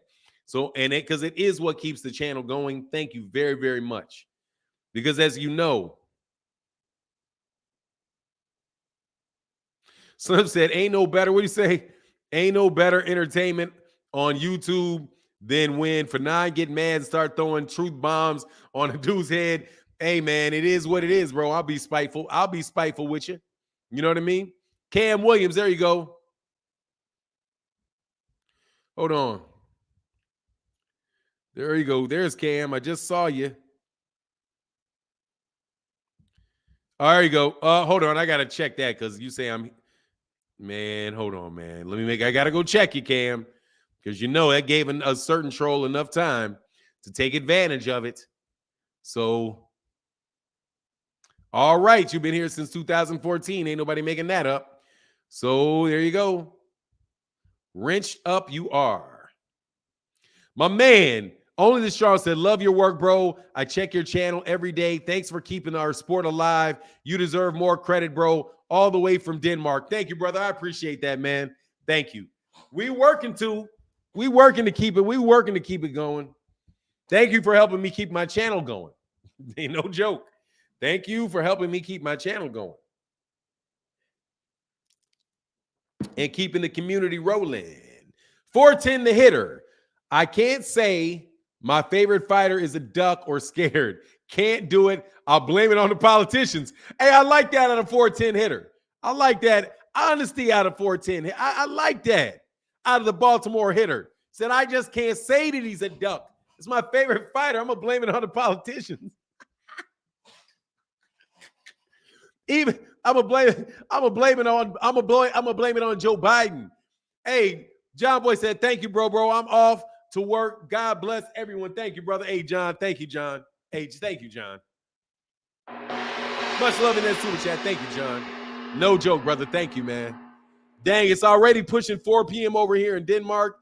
Oh man, it's late, huh? Fanon is bringing back boxing. Much love and respect to the gods. Oh, yeah, strength to the gods. Yeah, definitely that. Low Dez Big said, I'm be rushing my girl off the phone. What girl? I'm listening to Fanon. Hey, man, thank y'all for that. That's I appreciate that. Thank you, man. It's fun. But let me tell you, man, I'm not hating on Bud, but I'm being really spiteful. I'm just gonna be honest, man. I'll be spiteful with it. Because, dude, you guys are full of it, man. You out here trying to frame Errol for a duck, man. Instead of just saying, honestly, look, man, we got another fight we're taking. So everybody can look at you and be like, man, who? Because what you're doing, you can't justify to people that don't care about your money. So you become a hypocrite by it in one breath saying, why are you caring about how much money I'm making? And then at the same time, then your excuses all around the money. But then you say it's really not the money because people don't care about your money. You say it's the time. And I needed to get a fight in. I needed to tune up, and I'll be right back at Errol. No, you won't. Hey, Marquise Jones said, thanks for the forum, brother. Hey, thank you, man. My pleasure, man. Thank you. My pleasure. Thank you for that Big 10 in the Cash App, brother. Thank you so much. That is definitely how the channel keeps going. Thank you, man. If y'all do hit the like button, it's appreciated, though. You know what I mean? But just so y'all know, y'all freeloading on y'all out here freeloading on Marquise Jones, Rip Jones. That's Rip. That's my dude, Rip. Y'all out here freeloading on Rip and John Boy. Now, y'all bless me with your time. Thank you for blessing me with your time. Thank you for your time. Bud spiteful so we can be too. He's ran his mouth for years and then ran. He deserved all the disrespect. Bud a compulsive liar, so his team. Look, man. Man. There's a lot of compulsive liars running around. There's a lot of dude I don't really care about I don't give a fat rat about you, but I'll act like it type of people running around. You know what I mean? Whole lot of them. Errol scared, y'all crazy. Spence can F with Bud on a bad day. Whatever. If you think so, then why he didn't fight him? Then why did he say he don't want to fight him? He could have proved it. If he can't mess with him on a bad day, then why is he fighting David Avancian?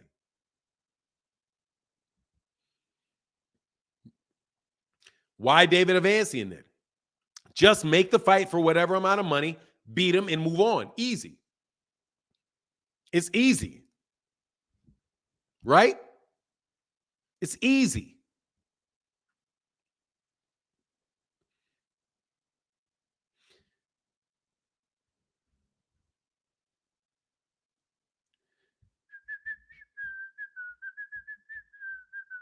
Hold on one second. Hold on. Okay.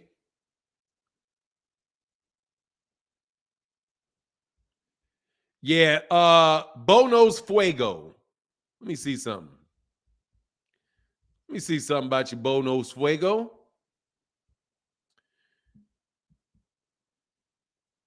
Hold on, Bono's Fuego. Where you at, Bono's Fuego? Can't see. I don't see you no more. You disappeared, Bo Nose Fuego.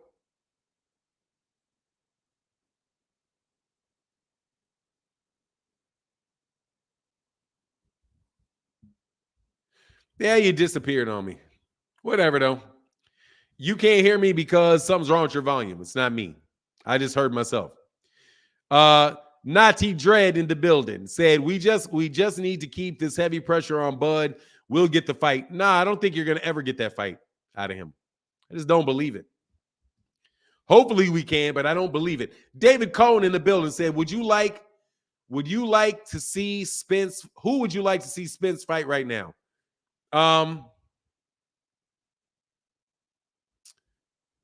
Oh, so hold on one second, David Cohen. So 5 nice to 8. So you're not going to answer the question, right?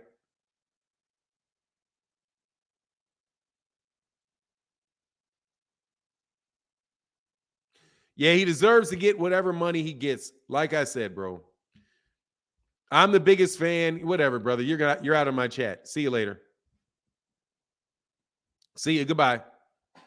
That's enough. If I ask you a question and you don't answer the question, I'm putting you out. Come back under another name, man, and get kicked out again. Because I've answered this question 100 times. Bud didn't want that fight. Bud pulled out of that fight. Who would I like to see Spence fight now? Jermell Charlo. If I had to name somebody, it would be Jermell Charlo. If I could make a fight for Errol that it would happen next, it would be Errol versus Jermell Charlo for undisputed at 154. Because spiteful Bud refused to let Errol have a chance to be the undisputed champion at 140. And I think spiteful Bud will continue to do that to Errol because I don't think he's ever going to give Errol the opportunity to beat him. If you can't win, don't give him a chance to beat you. That's what I think. I think Errol has a chance to win that fight. I think Bud has a chance to win that fight. And I think that Bud doesn't. I think Bud knows full well that Errol has a chance to win that fight. And he don't, because he tried to intimidate Errol to his face and it didn't work. I don't believe him. I think Bud knows that man has a chance to win and knows what Errol has, what Errol would get for beating him. And I don't think he wants to give Errol a chance to do that. That's my personal belief. So I don't think Errol's going to ever get a shot at undisputed at 147 pounds. As long as Bud has that belt. I don't believe it. Mr. I Know Boxing says, Fanboy ASF. Your mother is a HWHO. I'm sorry.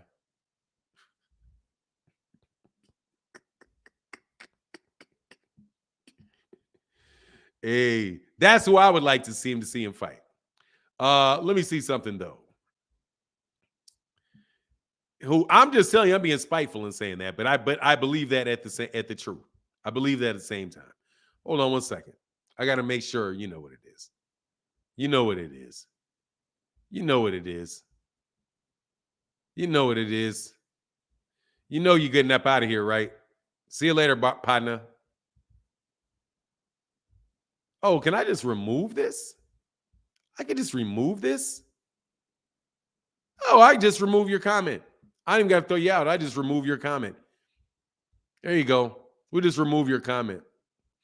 00. Ha ha ha. I was warming up my car. Guy unlucky. Got blocked. What is that? Oh, yeah. I'm firing on all cylinders today, brother.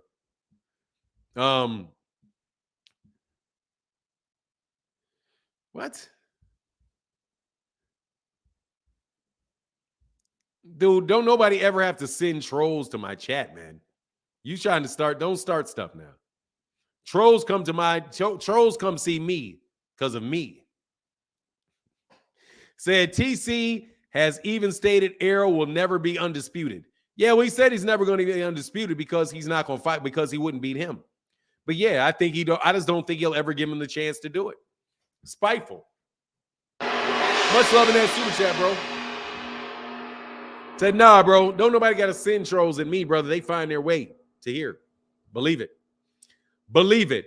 Spence versus Thurman, for me, he owes Thurman Keith a beating. Nah, man, I would go for Jermell because I think that's a great fight. I think that's probably one of the best fights that can be made in boxing, even though I know full well that they're not going to make the fight because of their camps. But on the real, Jermell is one of my favorite fighters. Who was hating on Fanon? Kamal Oz? Who was hating on me, Kamal? Fanon, this dude, Bud, fighting next. Is he at least a champion? No, he's not a champion. No, he's not a champion. He's a guy, he is cannon farter. Hey, he said, yeah, boy, said, Fanon, you mean for that Charlo Spence? I'm just telling you the truth. I'm just telling you the truth. I'm telling you the truth. The truth. That's the fight I would make. It's a 3-belt holder at 147 and a 4-belt holder at 154.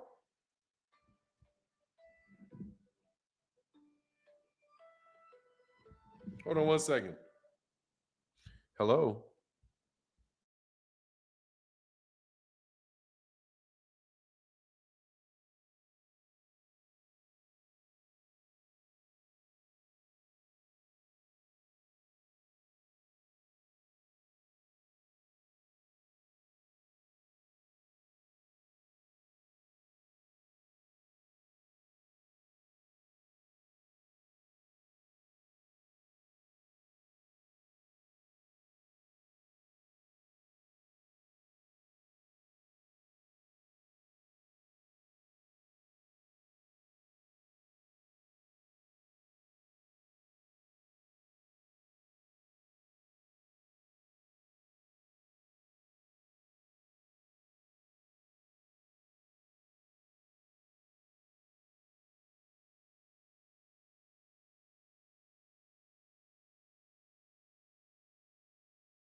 All right. Okay, cool. Sorry about that.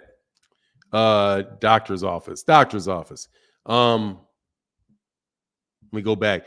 John Boy said, Cam won, a real one, big supporter, wrench possible. Oh, yeah, for sure. I get him. Yeah. Anyway, man, it's always nervous when I knew that was my doctor's office calling me. Trust Production said, if Bud ducked, then so be it. Spence should forget about what he said, what he did, and just fight this mandatory in Boots. Yeah, exactly. He should go fight Boots. I got that. I got it. I'm sorry, man. I'm just real, like, I'm really, there you go. Knowledge is key. I just think it's unfair, man. Like, why should Errol, why does Errol got to fight every tough guy? And Bud can go fight a bunch of guys that are either way past it or just have no chance to win at all. And people are fine with that. You know what I mean? But like I said, it's me being a little spiteful, I guess. It's just me being a little spiteful, I guess. Said, doctor keep calling about, no. I had some blood tests and I was sick. I was sick days before. So I took the test and I was I had a cold. So I had a cold when I took my blood test and my white blood cells were low. So she wants to just know if I have to go back and do it again, make sure that it was related to the fact that I had a cold. So whatever. It is just what it is. If it's the white blood, I'm not really tripping about that. I was like, if everything else good, it's like, yo, everything else is good. So since everything else is good, we'll take it. He shouldn't have to. Bud should fight Boots. Yeah, I mean, it's funny to me that's really like you just want to see Errol lose, and I get that. You know that, and so I understand what it is. And a whole bunch of people are trying to justify Bud doing something that they wanted him to do. Like, you guys didn't want Bud to take that fight. You wanted Bud to take another fight. You know, you wanted Bud to take another fight. But anyway, like I said, we got up onto that very long discussion about Bud, and I would not mind at all. I would not mind at all not having to Cam 1 is above this super chat. Okay, hold on.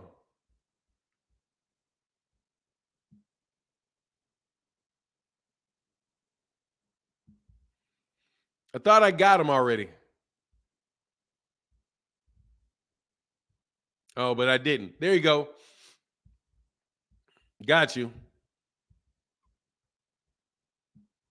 Mission complete. Got it done. Got it done. Got it done. Got it done. Got it done. Nah, you're right on track for now. Bud fights nobodies or people out of their prime, and still he gets named pound for pound. Makes no sense. It's like, look, man, it's just, why does Errol have to do it? And again, that's me being petty. There, I'll be petty. But I'm petty in relation to boxing fans. Like, how are you putting everything on Errol? And Boots, seriously, Boots has the ability to beat either one of those guys. And I'm very, very serious. Boots has the ability to beat either one of those guys. I would not be overly shocked if Bud got it, if Gervonta Ennis got in the ring with either one. First of all, I am damn near know he's going to beat Bud.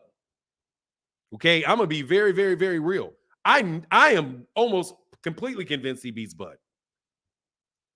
Errol, I wouldn't be surprised if he won. That kid is really, really like that. Now, the thing for Bud is, the thing with Gervonta is, you got to be real careful with Errol, because Errol is somebody that can hurt you. I mean, because of the amount of punishment they don't put people in position to take. That is a hard fight just to get in the ring with any guy like that. Even if you win the fight, you very, very well could get put in a situation where you really get hurt. So it seems to me like you're trying to feed number two, the number one, and the two of the top three guys got to fight each other while Bud fights the number 30 guy. You know what I mean? Like, Errol's going to either fight the number 2 or the number 3 guy, right, in Crawford. If Errol is the number 1 guy, because he's got 3 belts, I'm gonna go by the belts. If Errol is the number 1 guy, and Terrence Crawford is the number 2 guy because he's got 1 belt, and then you have then the number 3 guy is Gervonta. So Errol is going to fight the number 1. He doesn't get to fight the number 2, so he's got to fight the number 3. And the guy that very well could beat the number 2. But Bud doesn't fight the number 1 guy, so he gets the number 30 guy. And so Errol goes to number 3 and Bud goes to number 30 and say, okay, we'll come around to the next fight. Like, no. You know what I'm saying? No. How about Bud fight somebody? Errol just fought Ugas for the WBA super belt. That was a top 5 welterweight that he fought in his last fight. Aaron Muhammad, what's going on, brother? He said, greetings, Fanon. I would like to put on a short class on how promotions work for all PBC fighters, and it would take for all PBC stages. It would only take about 15 minutes. You know how it works. But yeah, man, we can do that. Come Saturday, man. Come Saturday, Aaron. Come Saturday, and you can break it down. You know, come Saturday, you can.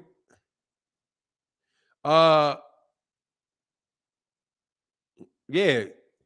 Devin Haney is Hall of Fame for beating Kambosos at undisputed at lightweight. Yeah, that's silly. He's not in the Hall of Fame. That's silly. You got to do something. You got to do something a little more than that, brother. For the Hall of Fame, that's mighty high. But whatever. Zenith 360 said, Bud a duck. Anytime someone is a threat, he finds an issue with the contract or offer. Thurman, Manny, and Spence, but had no issue giving the lion's share to Amir Khan. It's not petty. The gig is up. Bud needs to retire. Yeah, because he knew he was going to beat him. He knew he was going to beat him. He knew he was going to beat Amir Khan. So Amir Khan can get all the money or most of the money, whatever it was. You know? Amir Khan. Well, whatever. It is what it is. Byron, he said that guy that Crawford is fighting is not ranked third. He's ranked 5 or 6. Excuse me. I didn't say that he was ranked third. I said he's ranked like number 30. I know he's number 6. I know he's number 6 in the DO. But if you're talking about all of the lightweights, I would think as far as the best lightweights, these are the best welterweights, in my opinion.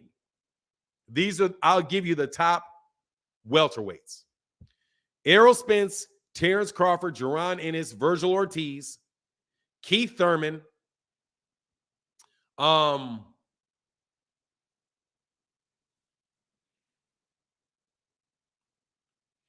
Stanionis, Butiev, Jamal James,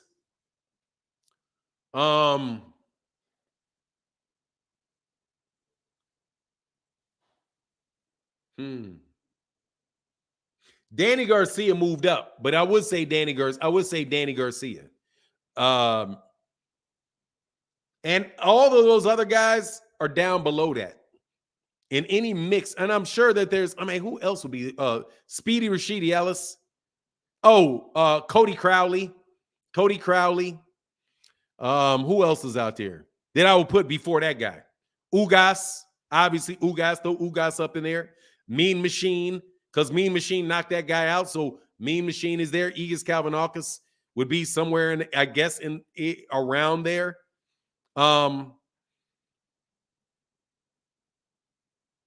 Yeah, so it's like whatever, really. Now, a 30, I'm probably, exaggerating with the 30. Rocha, Blair Cobb, There's a bunch of people. Like, I mean, maybe he could beat Blair Cobb. Maybe he could beat Blair Cobb. Fanon, in my opinion, I think Bud was hoping with the delay that Spence would move up. He put himself in a position where he was going to need a big fight to earn some respect back.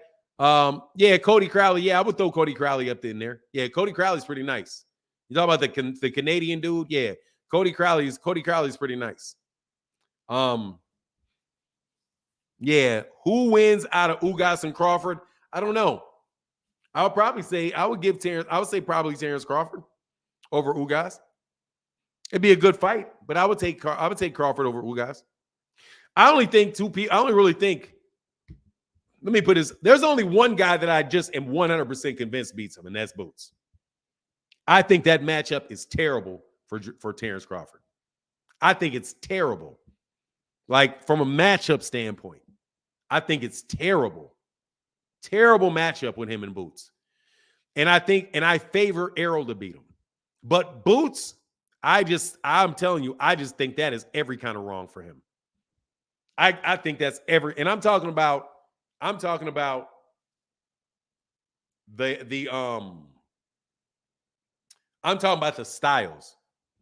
I think Jaron Ennis is every stoppage or decision. Either it depends on how hard Boots. It depends on how hard Terrence fights. Whether it's a decision or whether it's a knockout. If he fights too hard, he's getting knocked out. Depends. If he fights to try to outbox him, he may lose by decision. I just think I think it's an absolutely terrible matchup for him. Just a bad net matchup for him. Advancing stops Boots and Errol. Advancing, yeah, you wild for that, bro. Yeah. So anyway, from a style point of view, I just got Boots. Like, that's just really bad for Terrence, because he doesn't have enough volume. And if he's punching in between with Jaron, he's going to get caught with something. Like, punching with Jaron he could get caught with something nasty. So I would say, because Boots is faster than him. Boots has a lot more. I think Boots has a lot more power. I think he has more power. I think he has more speed, and he just has all kind of different. Like his defense is nice, man. And I'm not going to say Errol crushes Boots because I don't believe that. Just being real with you, I don't believe he crushes Boots. That's a tough fight, man. Like that kid right there is no joke, man. I'm being for real. That dude is no joke. Yeah, he may be fast. He may be faster than Errol, but dude, Errol's a different type of fighter, man. Errol is designed to beat guys like that. Errol is designed to beat guys like that. Because he's not giving you a lot of openings and he is putting constant pressure on you. He's putting constant pressure on you. And he's breaking you down. That type of fighter is very, very hard for guys that you would call a slick fighter. Because with Errol, you're going to have to fight. You're going to have to sit there and fight. It's not a lot of, you know what I'm saying? He's just, that's tough from a style standpoint. And I listen to what people do when they break down fights and they talk about the high guard and right, all of that. But, there is something that's just the pressure. Just the pressure of it, just the pressure. So I think that's tough on anybody. What Errol does, it's tough on anybody, regardless of your talent level. That is going to be tough. Just like Bernard Hopkins is going to be tough on anybody. Does not matter your level of talent. A prime Bernard Hopkins is going to be very difficult for you to beat because he's very fundamentally sound. And he is somebody that is breaking you down over the course of the fight. Cam one said Boots is younger, is more younger, more athletic, and bigger too. I mean, he's tough, bro, and he's young. Yeah, that youth is something too. So anyway, but Errol, I think Errol is a tough out for anybody.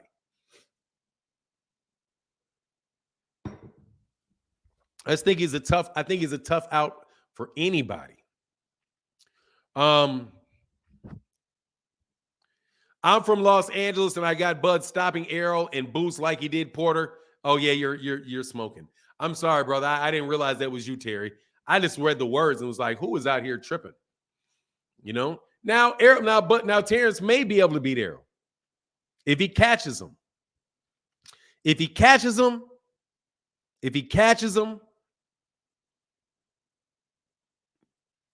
But all of that, so he's calculating data. He's downloading the data. That's very cute. That's a very cute thing to say, that he is downloading the data. What I'm saying is he's going to be getting hit a lot. So while he's downloading it, he's getting beat up and losing rounds while he's trying to figure it out. And if you trying to just figure it out and I got it, and you're going to unlock what if it's not there? And you just have to fight. What if the key to beating Errol is you got to beat him up? What if that's the key? Right? What if the key is that you actually have to beat this guy up? That's how do you beat Errol? You got to go in there with him and you got to beat him up. You got to fight with him. You got to throw blows with him. You're going to be taking some and you got to give some. What's going on, Knockout Boxing? 86 TV. What if that's the key?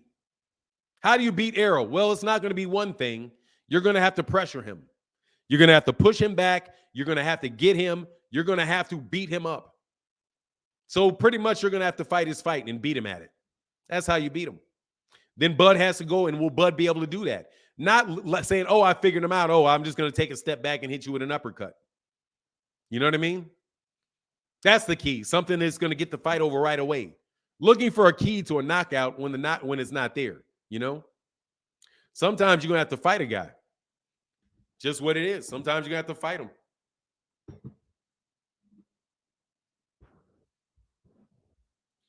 My man, Adrian Molina said, the soldiers are aligned. Bud can't run too far. Well, he can retire, bro.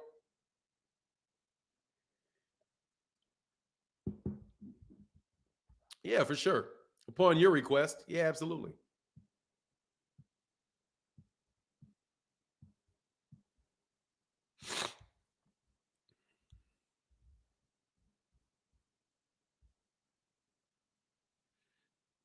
Okay, yep, that is him. Look like a young blood boxing. Hold on one second. Where'd it go?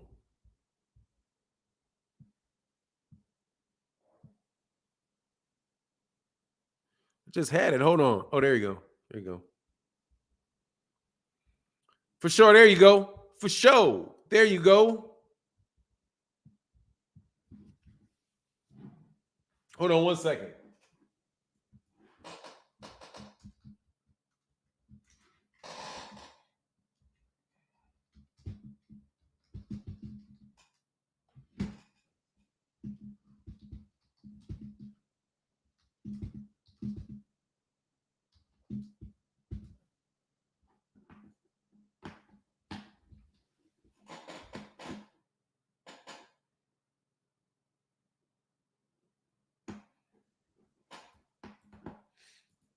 Okay. Sorry. John Bowie back in that super chat. Thank you, brother. He said Bud never stopping Errol Spence Jr. because he won't get in the ring with him. The only way Bud willing to face Errol Spence Jr. is on Twitter. Sorry, Errol Spence Jr. took Bud out in two tweets. Yeah, that was really bad, bro. I have to go with you on that one, man. I have to go with you on that one. Why would Boots switch hitting affect Errol? Oh, I don't know why it would or wouldn't. I don't get this. I don't get all of this. It's like that's something that is kind of new to me. Like that's kind of new to me. Like, man, some people tell you should never switch. Some people, man, I've heard people say that's a weakness. Switching. Like, I know why Bud does it. It's not rocket science. He does it because he's got defensive liabilities in the orthodox position. That's what I think. Like, why does he switch? For defensive purposes. That's why he does it. Because people most orthodox fighters don't like fighting southpaws. So he switches into a southpaw to get their power hand further away from them and to get his power hand closer to you. You know what I mean? So, like, to me, and he stays in southpaw stance. Yeah, Bud switches when he's getting tagged. That's when he switches. It's defensive for him. John Boy says, show that MF draft. Yeah, show the draft, bro. Much love in that super chat, bro. Is it just deeper move from throwing the left to the right? Like, I'm not sure what you're talking about with that, man. Let me. Be nice to Bud. He might not. I mean, he's not going to. It's not. He may not. He will not fight him. I'm not seriously, man. I'm not tripping. I know full well. I just don't believe he's fighting. I don't know for sure, but I don't think that it's because he doesn't think he can win the fight. I just think he thinks it's a tough fight, and he's a bit of a control freak. But all of the things that they gave him in that fight, man, for you to say that you were asking for transparency is just dishonest. In this means by saying that that's all you wanted was transparency. That is not true. That all you wanted was that.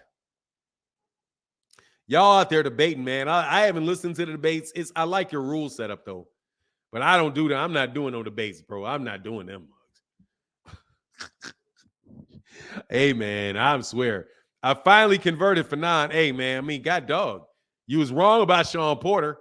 Man, Fahim, they think that all I do is hate on Bud. Man, trust me, man. I don't like being wrong.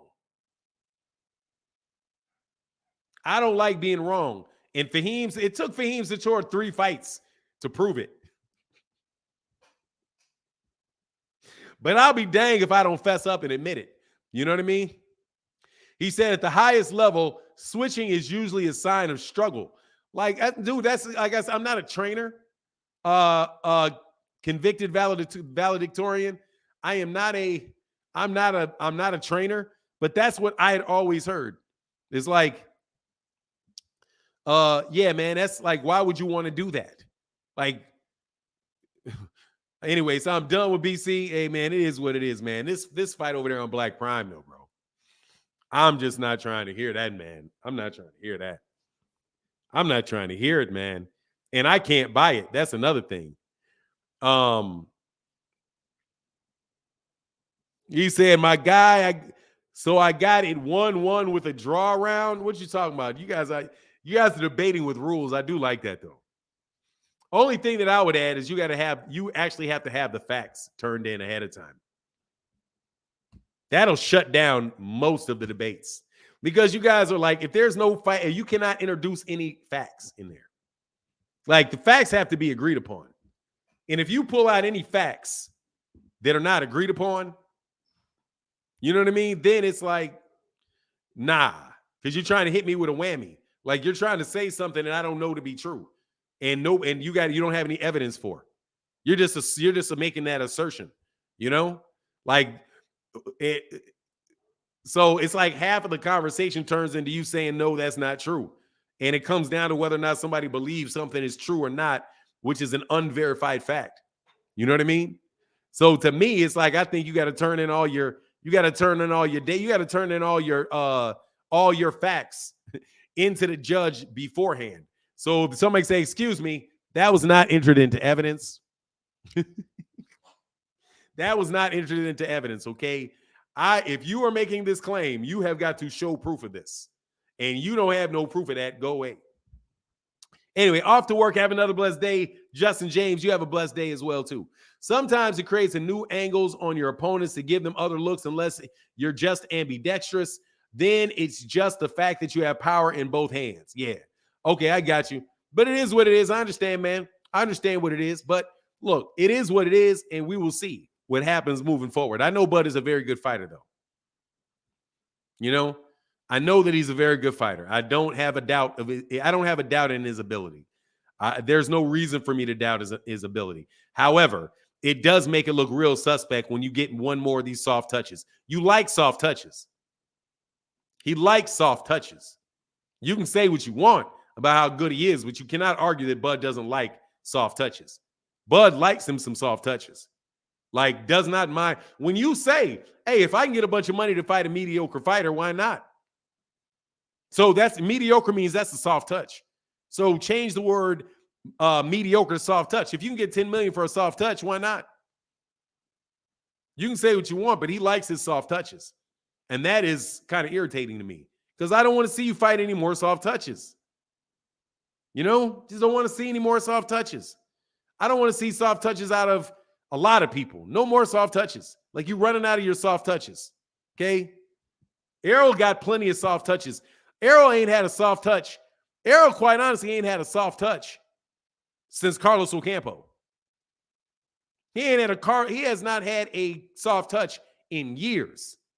He's overdue for a soft touch. Yeah, he hasn't had a soft touch since Ocampo. That was years ago. And he did him like a soft touch.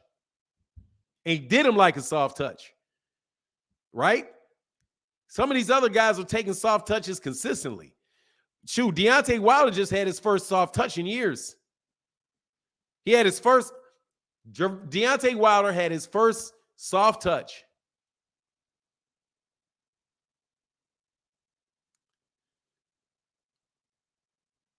since Dominic Brazil. And I don't even know if I would really call him Dominic Brazil that much of a soft touch. He's a decent fighter, but that is the only soft touch he had. But Tyson Fury, soft touch in Dillian White. Soft touch in Dillian White, because Dillian White he knocked out not too far before that. He got a soft touch, like 4 or 5 soft touches. Like, everybody but Deontay Wilder that he's fought in the last 4 years has been a soft touch. right? So these guys just get these soft touches. They're a little tired of the soft touches. Mikey was not a soft touch. Mikey Garcia was a 140-pound champion and moved up. He was a 140-pound champion that moved up. Multiple division weight, kind of like Terrence Crawford. It's like Terrence Crawford, except for Mikey Garcia didn't take any soft touches when he got there. It's like Mikey Garcia would have moved up and beat. It's like it's like Mikey Garcia. If Mikey Garcia would have fought Jeff Horn, Amir Khan,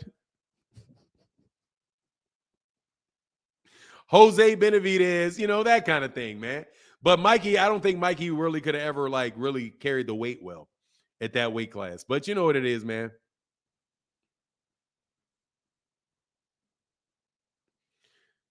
Upper echelon, Deontay Wilder didn't beat a soft touch dude. KO'd Adam Konecki twice. He was saying he was the next best dude. Hey, man, I'm just saying he obviously touched him, and the dude was mighty. He looked mighty soft, falling on that ground like that. But I think Adam Konecki would have been a soft touch for him. But I mean, it wasn't. He wasn't a tomato can. I mean, he's not a tomato can, and dude's not a tomato can. Mike Garcia was a top 5 pound for pound when he fought Spence. Yeah, clearly, bro, he was not a soft touch. He wasn't a soft touch, bro. Doesn't mean he wasn't a soft touch for Errol. Oh, hey, Errol touched him up, didn't he? Errol touched that boy up, bro.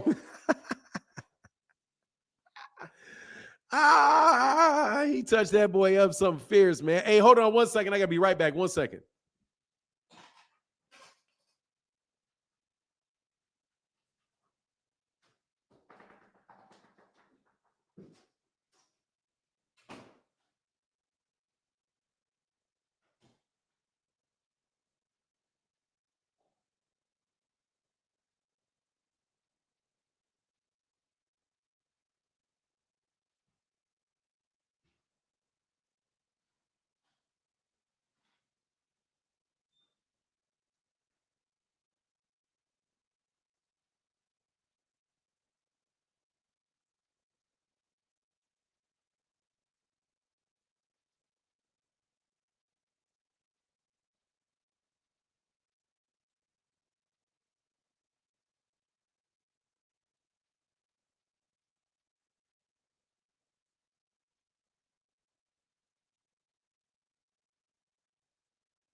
Sorry about that.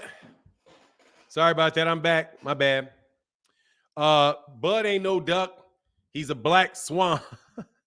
He's a black swan. Bud whole career is a soft touch. I mean, it is what it is, man. He just ain't fought anybody in a while, man. He ain't fought anybody in a while, man. I said, Fanon, you wrong for that. So you're wrong for that, Fanon. Spence touched Mikey up. Hey, man. Hey, man. Definitely touch that boy up like little pup. Not in some. You got to put the pause on it, I guess. Say they called Mikey to what? He beat Robert Easter, then AB. Then I said something. Then he said I see something in Errol. Sugar Ray picked Mikey. He was a top 3 pound for pound. Yeah, that was just one of the biggest, the craziest picks. That was one of the craziest picks that he did that. I have no idea. Like, what are you thinking, man? Legitimately, brother, what are you thinking, man?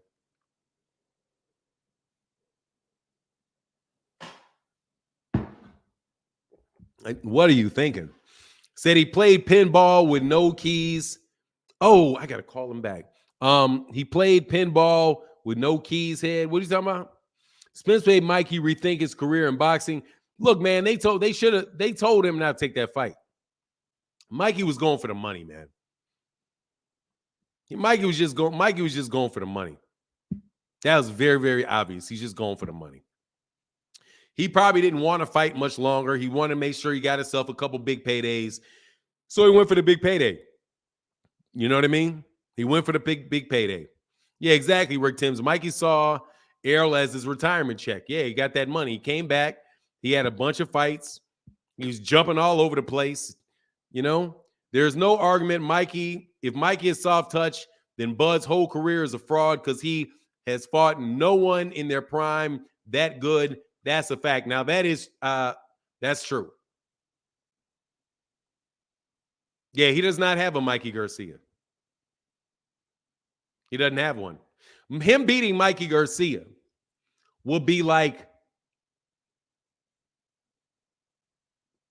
it would be like Josh Taylor. It would be like him fighting Josh Taylor right now. Yeah, it'd be like him fighting Josh Taylor. Actually, better, because Josh Taylor he's better than Josh Taylor. Mikey Garcia is better than Josh Taylor. And in fact, I would give the advantage to Mikey over Josh Taylor in a fight. Maybe not now, because Mikey's obviously, whatever, out of there, Bud beating Loma? Nah, not Bud beating Loma. Yeah, but Bud doesn't have any career-defining wins. I think that's safe to say. Yuriorkis Gamboa, like you're seriously listening to what people. Let me tell you, you got a lot of yes men around you if you believe Yuriorkis Gamboa is like that. Yuriorkis Gamboa is like 5'1". Like Yuriorkis Gamboa, like pointing to Yuriorkis Gamboa is your big win. To me, it just sounds a little funny. That to me sounds funny. Now, maybe there's something that I don't remember correctly about a Yuriorkis Gamboa, but Yuriorkis Gamboa, to me, I do believe he's a 126 pounder. Or was he 130? And he fought him at lightweight. Where was Yuriorkis Gamboa down there? But Yuriorkis Gamboa is so much smaller than Terrence Crawford. But Terrence did beat a lot of gold medalists. Right? He beat Felix Diaz, that was a gold medalist. Who else he beat with some gold medalists? That was really the thing. The Crawford hate is real here. Look, Trust Productions. Where is it not real? You let me know. Where is it? Where are you hearing anything different than what I'm saying? I would love to know where you're doing. Other than Bernie the Boxer's channel, there's no way you're not hearing this everywhere. Is there any way that you're not hearing exactly what I'm telling you everywhere else? You have to be. You have to be. Or you're just dealing with somebody that works for Bud. Because there's no way that you can get around what we're saying, what was being said here. No way. Are they facts? Marcus Robinson, are they not facts is the question. Yeah, I mean, I really want to know. Like, dude, this is not make-believe. I'm telling you, I was very on the fence the whole time. Till he ducked. Telling the truth is hate, Fanon. Maybe facts hate him. Don't put it on us. Yeah, it's just like, man, don't put it on other people, man. It's what happened. It's just what happened. You know what I mean? It's just what happened. Don't get mad. Just pray for a change. Go get that, go sing that song, man. That Sam Cooke song. Change gonna come. Because we need a change to come, man. We need a change. We don't need no Megan. We don't need no Megan Thee Stallion Cardi B song, Mass Arms. For now, tell them no cap over here. I mean, I just want you to let me know. Just look, man, correct me then. Correct me. Let me know. Correct me. Let me know. You know, just let me know. Let me know how that's the case. Crawford's career over Spence's career with one word, undisputed. Corey Collins, Crawford's career over Spence's career with one word, undisputed. No, it's not. No. 3 belts versus 4 belts. What's the difference? Errol got 3 belts off 3 champions. Bud got 4 belts off 2.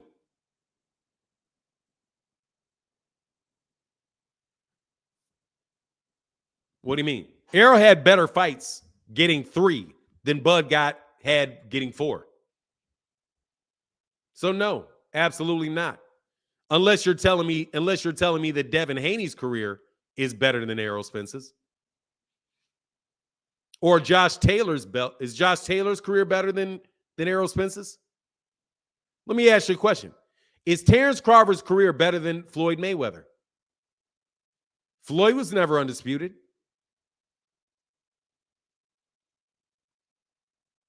So is Terrence Crawford's career better than Floyd's? Right? Is his career better than Oscar De La Hoya's? Oscar De La Hoya was never undisputed. When was Miguel Cotto undisputed? Miguel Cotto was never an undisputed champion. Is Jermel's better than Errol's? I wouldn't say so. I'm telling you that undisputed stuff is just the only reason you guys even started talking about it. Nobody cared about it when Bud did it. He said his career is better than Clarissa. Was his career better than Clarissa's? Yeah, Clarissa Shields got the greatest career in history of boxing. But, you know, you guys want to say the 4-belt era. You guys making up eras now. The 4-belt era. It's the 4-belt era. I would agree to that for now. And what? You would agree that what? That Terrence Crawford's career is better than Floyd Mayweather's? Because he got undisputed and Floyd didn't? Because, man, if Floyd would have only if Floyd would have just gotten a vacant WBO belt, beaten Victor Postal and because he beat Victor Postal and Julius Indungo is what catapults Terrence Crawford above Floyd Mayweather Jr.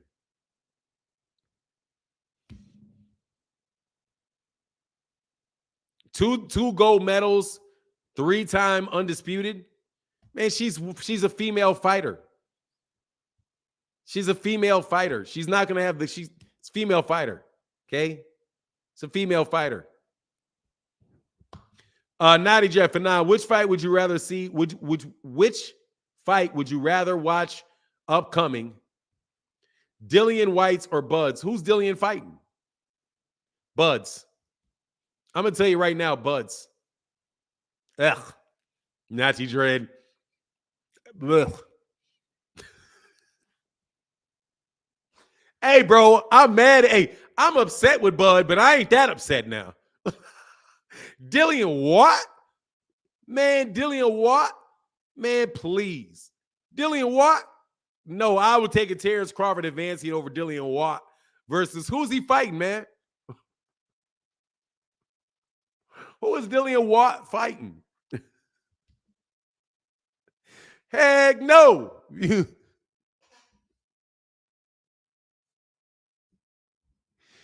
Hecky no. Nah, I ain't that mad at Bud. God dog, he ain't no Dillian White now. Kidding me? Wow. Jermaine Franklin. Yeah, Franklin. Yeah, no. I'm straight. Okay? I'm straight.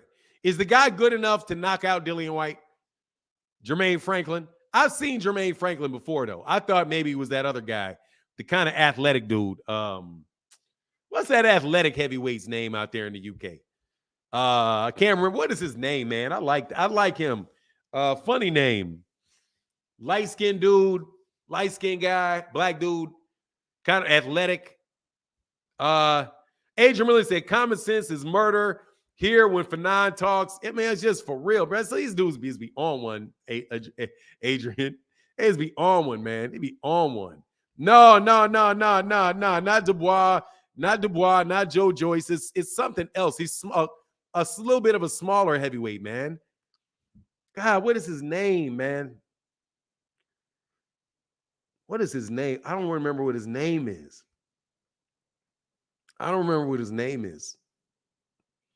What is his name? God, dog. No, man. It's something else. He's like an up-and-coming heavyweight. Fabio. Yeah, Fabio Warbly. Fanon, that guy is Fabio Warbly. Now, if he's going to fight Fabio Warbly, I would watch the fight. I would tell you that. Now, if he was fighting Fabio Warbly, yeah, I would fight him. No, Fabio Warbly. I would watch him fight because I like that dude. I like Fabio Warbly. Fabio Warbly is, to me, is kind of like how I used to think about James DeGale. I mess with James DeGale. James DeGale, that was my dude. Now I wasn't big on David Haye, but I was big on James DeGale and Fabio Warbly. I like Fabio Warbly. I know he's still got to step up in competition and all of that, but I hope one day I'll get to see a Jared Anderson Fabio Warbly fight. I like that dude. Just to let you know. I do. Despite what people say, all y'all ever do is watch some small section of U.S. boxing. Man, I watch all these clowns. Okay, I watch all these clowns, man. But I can't keep myself awake sometimes. Okay, those UK fighters are not that good. Those Japanese fighters are not that good. Okay, you say what you want, they're not that good. You got one guy out there laying dudes down. Okay, you got one dude laying dudes down. All right. Now, when he goes up there and goes there and fights somebody at 122, wake me up. I'm only going to be interested for so much in anybody below 122. All right. Once you get below 122, I start thinking it's a joke. Like, how big is this dude? He's 105. Man, I ain't trying to see that. Shoney D, every time I say that, somebody says that same thing. James DeGale's sister was something fierce. Probably still is something fierce. Hey, so how you get by a dude named Fabio? Hey, man, Fabio can fight, man. I like Fabio, man. I mess with Fabio Warbly. I ain't gonna lie. I like that dude. I like his style. Fast hands. He's athletic. I like it. I like that dude. That's a good. I think if he gets good training, he can be a really good fighter. But he's going to be over there in the UK with those trainers. So, you know what's going to happen. Eventually, he's going to get slept. You know what I mean? Don't worry. Eventually, he's going to get slept over there with the B-level training, you know? Because, dude, quiet as kept. It's like, in my personal opinion, it's like Black American fighters and UK fighters fight a lot alike. They fight a lot alike. It's just they don't have the talent. And they don't have the subtleties of it down. They don't got the killer side of it. You know what I mean? They don't have that extra, like, there's very few times you really see a guy fighting out of the UK that's going to fight like Errol Spence. You know what I mean? Like, and that's why they keep getting whooped by the Mexican dudes. because the Mexican dudes, no, they do kind of fight, like, they do kind of in a very basic, kind of like a very basic way, Fahim. In a very basic way, they do. Basic way. Like, basic. You know what I'm saying? Like, it's just like basic. It's really, really, really, really basic. It doesn't have a lot of the things that they ain't got a lot of the sauce, but it's very, very, very basic. Stay behind the jab. They stay behind their jab. They counter punch, right? They believe in a lot of footwork, a lot of movement, right? Kind of like you saw with Chantel, whatever her name is. You know what I mean? That kind of real basic version of it. So, you know what I mean? Fanon on Matchroom's payroll for saying that. No, I'm telling you, I believe it's similar. It's similar. Similar. Kind of like, to me, the Mexicans, the Eastern Europeans remind me of Mexicans a little bit. They remind me of the Mexicans a little bit. Just a little bit. Like, they're more gritty. They're gritty. The Eastern Europeans are gritty. Now, you got some things with it, like the Lomachenkos were a little bit different. Eddie Hearn's new U.S. marketing scheme. Nah. Trust me, man, on that one. It's a historical thing because Black Americans used to fight over there. And it came back here. No joke. The schools of boxing, all of the different schools of the U.S. boxing really did originate in the UK because that's where Tom Mellenwall and those guys would fight. Boxing was legal in the UK. It was illegal in the United States. So for hundreds of years, Black fighters would go there. All during the 1700s and the 1800s. They would go over there and they would, instead of being like a Sugar Ray Robinson, they would be the new Tom Mellenwall. So there was the trainers, there was American fighters that went over there and American trainers that went over there, stayed over there, lived over there and made improvements to the US, to that basic style they had in the UK. And then over time, they moved back to the United States and then it kind of developed in that way. The whole hit and don't get hit type of game. Anyway, but that's kind of like a historical thing. It's kind of that hit and don't get hit being primary. You know what I mean? You're not taking away from somebody by calling them a soft touch. That's exactly what a soft touch is. Take away that direction. That's a direct contradiction. Some of y'all should be studying instead. Y'all, you're funny with that, man. But anyway, that's why I say that. I don't think that they're not good. I mean, they're not, by and large, you get one. As many fighters as they have out there, there should be better ones. There really should be. They should be a lot better than they are. But it is what it is. It's just what it is. It's a mixture of Jamaicans, Africans, and British. Like Jamaicans, Africans, and British folk. And Jamaican boxing is just not on par with U.S. boxing.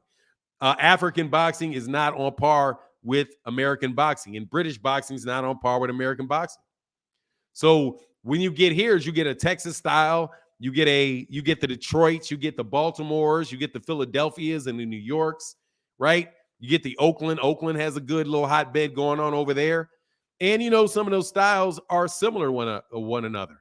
But anyway, you get my point, man.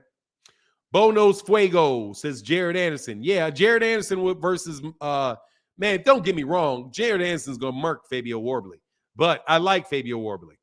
I do. Fabio, is it Fabio or Fabio? I just know it's Wardley. It starts with an F. Salute, brother Fanon, looking like Tank, getting close to a fight date. Yep. Floyd is not negotiating. Espinoza is, and they had in November 9th, but Bud refused to sign. Bud's sister admitted it. Stop it. Yeah, y'all trying to look for a way out for your boy. It's fried already, okay? Seriously, it's fried already. Just stay off. Just stop trying to cut him a break, man. There's no break to be cut. The man is out there fighting whatever his name is, Avancinian. What is his name? Is it Avancian or Avicinian? Whatever his name is, that's who he's going to fight. Just, go watch the fight. Pay for the fight. But defending the duck, that's never going to happen, bro. Yeah, so they got some Arabs and some Indian boxers in the UK too. Yeah, that too. But I was just saying, kind of like the gist of it. The gist of it is that, though. But yeah, they definitely got your Amir Khans and your I don't know what Kell Brook is. I think Kell Brook may be mixed. But like Cal Yafai, yeah, most definitely. They got a little bit of everything in there, man. They got a little bit of everything over there. But I'm just saying, it is what it is. It as my man King Maine said, is amphibian. Now look, it always winds up being the same thing, though.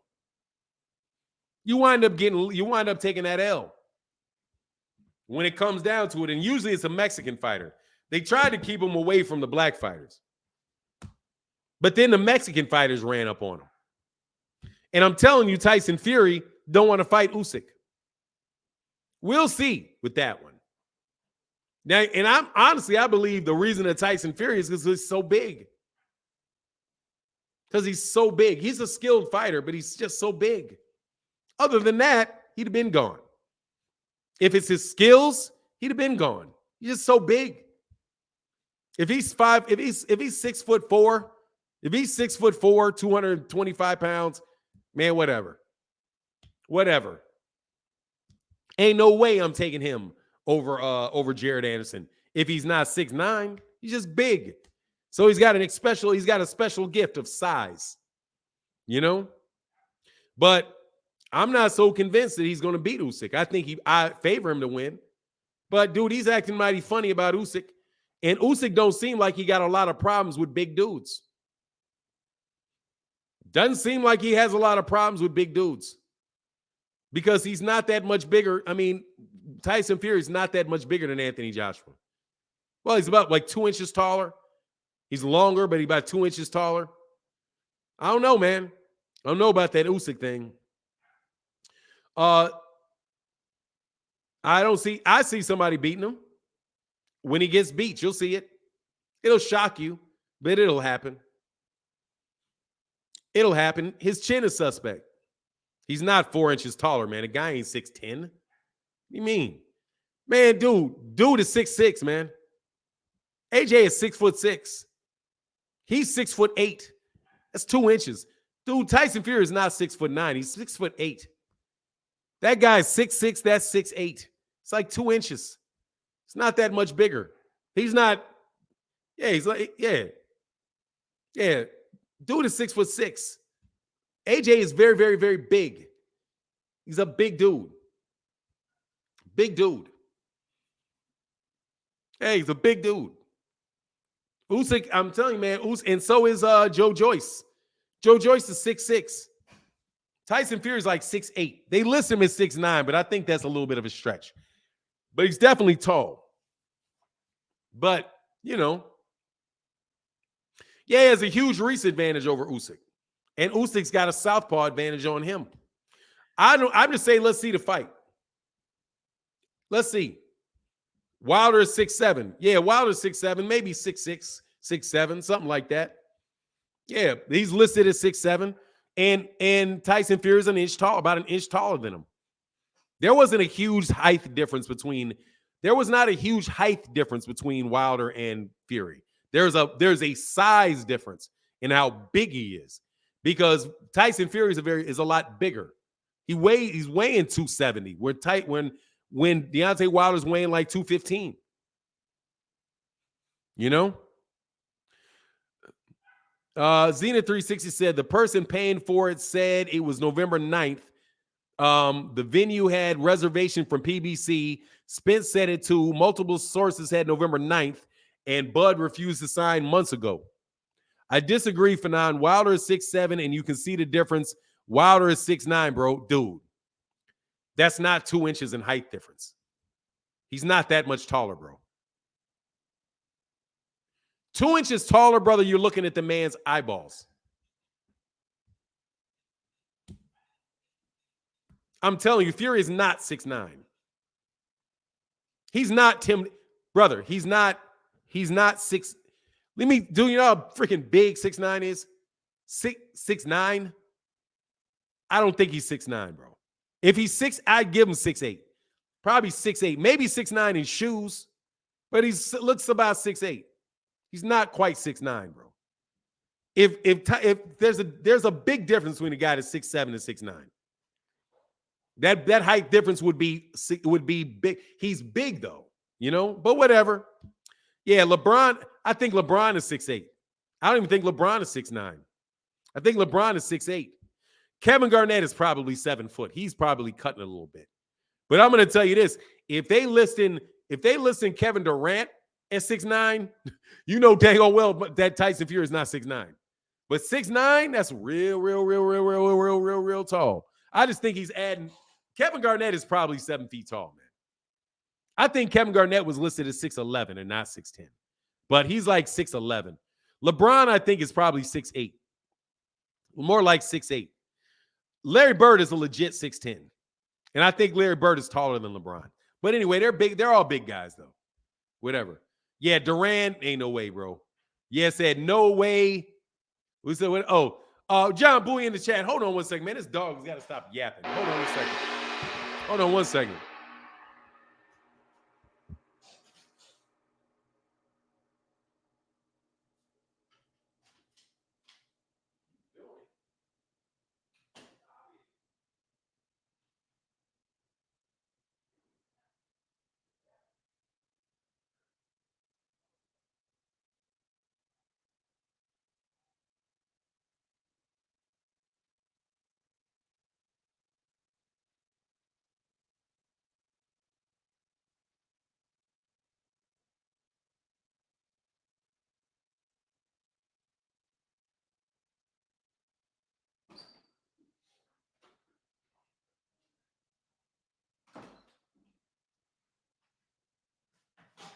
All right, I'm back. Sorry about that. And I had to grab myself grab some little water.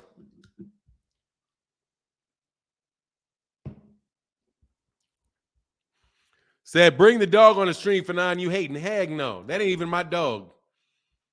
Nah, man, I ain't bringing them dogs. I'm allergic to dogs.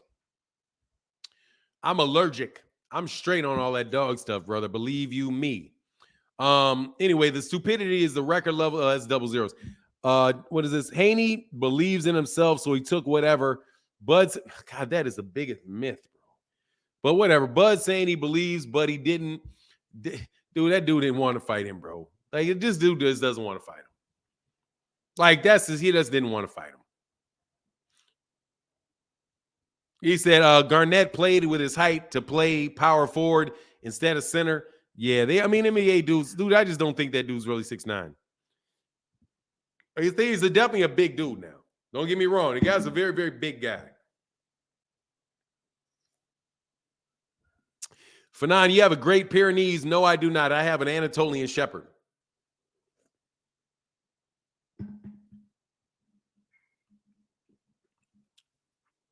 Bud getting paid up front. The back end goes to the promotional company. I don't care what he gets paid, honestly. What do you say? You see it's sparkling water? Yeah. Waterloo sparkling water. Why no pit bull? Why a pit bull? I don't want a pit bull.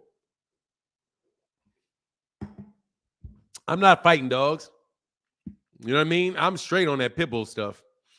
I like big dogs. I'm not a really big fan of little dogs. Pit bulls are little dogs. So for me, I don't really never wanted a little dog. I wanted big dogs. So yeah, that's why I know pit bull. Because I don't want little dogs. I want a big dog. So I don't see a need for a pit bull. You know what I mean? They're not even pretty to me. Like, some dogs are like nice looking dogs. Like, I want a Cane Corso, a Borbal, an Anatolian Shepherd. Even the Shepherd got a little too much hair for me. But I'm more of a Mastiff guy. You know, like a Mastiff. I like Mastiffs. Some big dogs. Real big, like dogs, if you try to come near my house. Some pit bulls are 100 pounds. Ain't no 100-pound pit bulls. Those are bullies. Those are not 100-pound dogs. Those are bullies. Those are not pit bulls. That American pit bull terrier, those dogs weigh about 40 pounds. They look like they weigh about 40 pounds. The American pit bull terrier, I think they weigh like 40 pounds. Those bullies, those are the ones that may get to 100 pounds, and I'm straight on that. You know what I mean? Nah, I'm not getting no Tibetan Mastiff. I don't need no crazy dogs now. I'm not getting no crazy dogs. Yeah, I have a Mastiff. The Anatolian Shepherd is a Mastiff. It's really not a Shepherd. It's not like a German Shepherd. It's a Mastiff. He said, Fanon, right, dog fighting is big in Texas. Yeah, like, I'm not fighting dogs. My American Pit Bull Terrier ranges between 30 to 50 pounds. Yeah, they're small dogs. Or they're not big dogs. You know what I mean? A Dogo, yeah, I don't want any crazy dogs. So I don't want a Tibetan Mastiff. You can keep that because that dog is not. I'm not trying to come home and see something that's like sprawled out, tore up all over my house. Not trying to do that. Okay, so you can keep those Tibetan Mastiffs. Okay, and also I'm not interested in only like I just want dogs that are reasonable dogs. You know what I mean? Reasonable dogs that are good with people. That if you start something, they'll finish it. But that's it. Cane Corso, I may go to a Cane Corso. I may.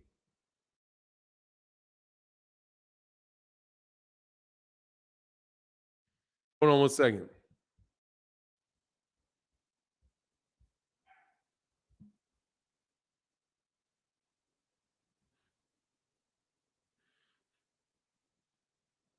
Oh, that's what's up.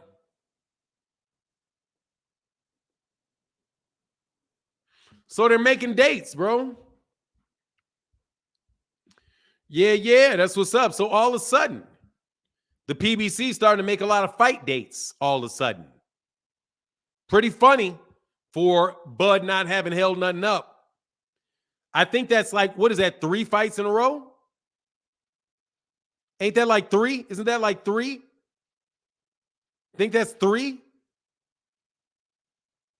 that they started announcing. Shoar starting to put, they've announced that they're making Caleb Plant, David Benavidez. Now Jaron Ennis has a date. They got Frank Martin and Michelle Rivera. Mighty funny how all these PBC fights, all these PBC dates are starting to come. Yeah, Blues ain't pit bulls. They are bullies. Yeah, I got the difference between the two. What are the odds, huh? PBC's making dates all of a sudden. Wow. Pure American pit bull terriers. American pit bull terriers are 30 to 60 pounds. Yeah, they're small dogs. Well, 60 pounds ain't small. They're like medium-sized dogs. They're not big. Jeff Campbell said, Boots just tweeted. I got you, brother. Yeah, I don't need no crazy dogs now. I don't need like a chow chow. I don't need no chows. Like ain't no chow ever coming near me. Much love in that super chat, bro. I don't want no chows. I don't want no Tibetan Mastiffs. I don't want anything that you know is loose in their dome. Okay? Not trying to do that, bro. Those dogs are mean. I don't need any dog that is mean. So I don't think Tibetan Mastiffs are allowed in this country. I don't know. I just don't want one. If they're allowed or not allowed. I know they're not right in the dome. So I don't need no dogs that are not right in the dome. That man said, I want a dire wolf. Yeah.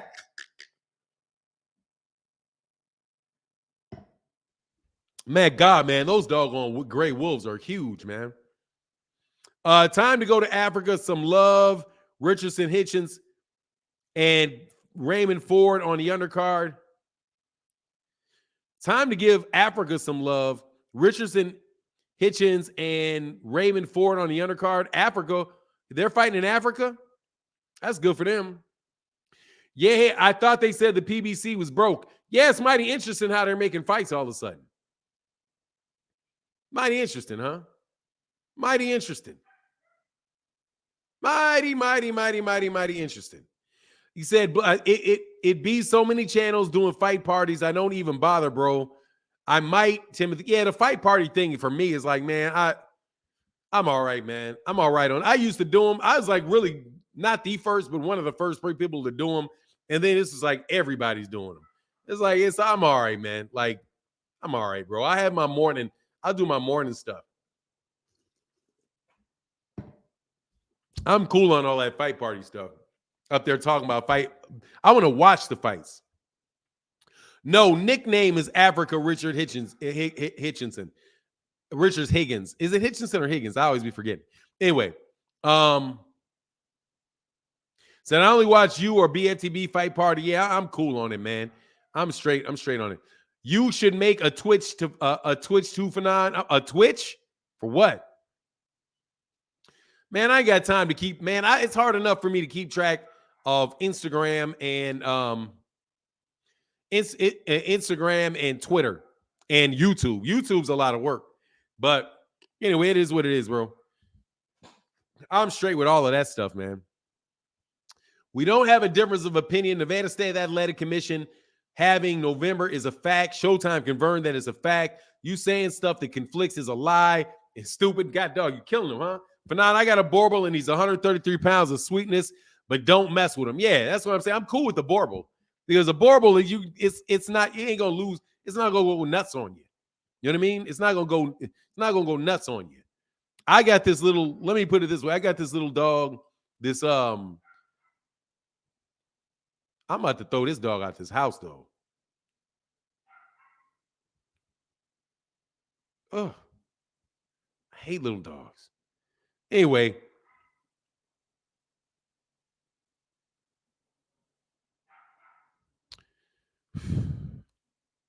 this dog, man. Is it a puppy? One of them is a puppy, but they just, hold on a second. Hold on.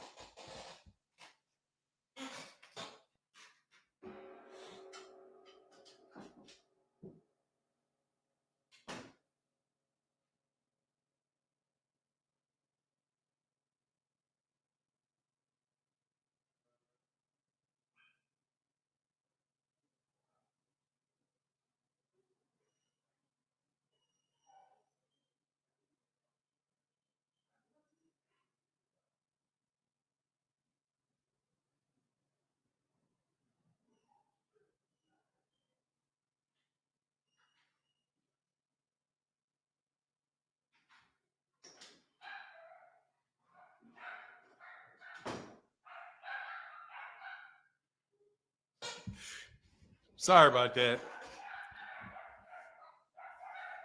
They got to get out. Jesus Christ.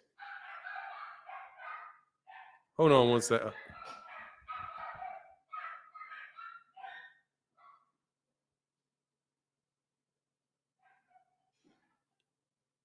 Yeah, they're outside. Yeah, they're, man. But anyway, man. Nah. Anyway, I got this little dog. This it's old now, but it's a little white, what do you call it? Yorkshire Terrier. Man, that's the meanest little dog. Like, if that dog was big, that dog would be so much trouble if that dog was big. So, like, nah, I don't need no crazy dogs, bro. For now, you got my dogs going crazy, bro. It's like, man, God, dog. Man, them little dogs, man. Them little dogs are just obnoxious. Those are little Dachshunds, though. What's his name? Zeus is my dog. Those are like two little Dachshunds. That's my niece's dog. We're dog setting for the week. PBC should partner with BLK Prime on what? On what?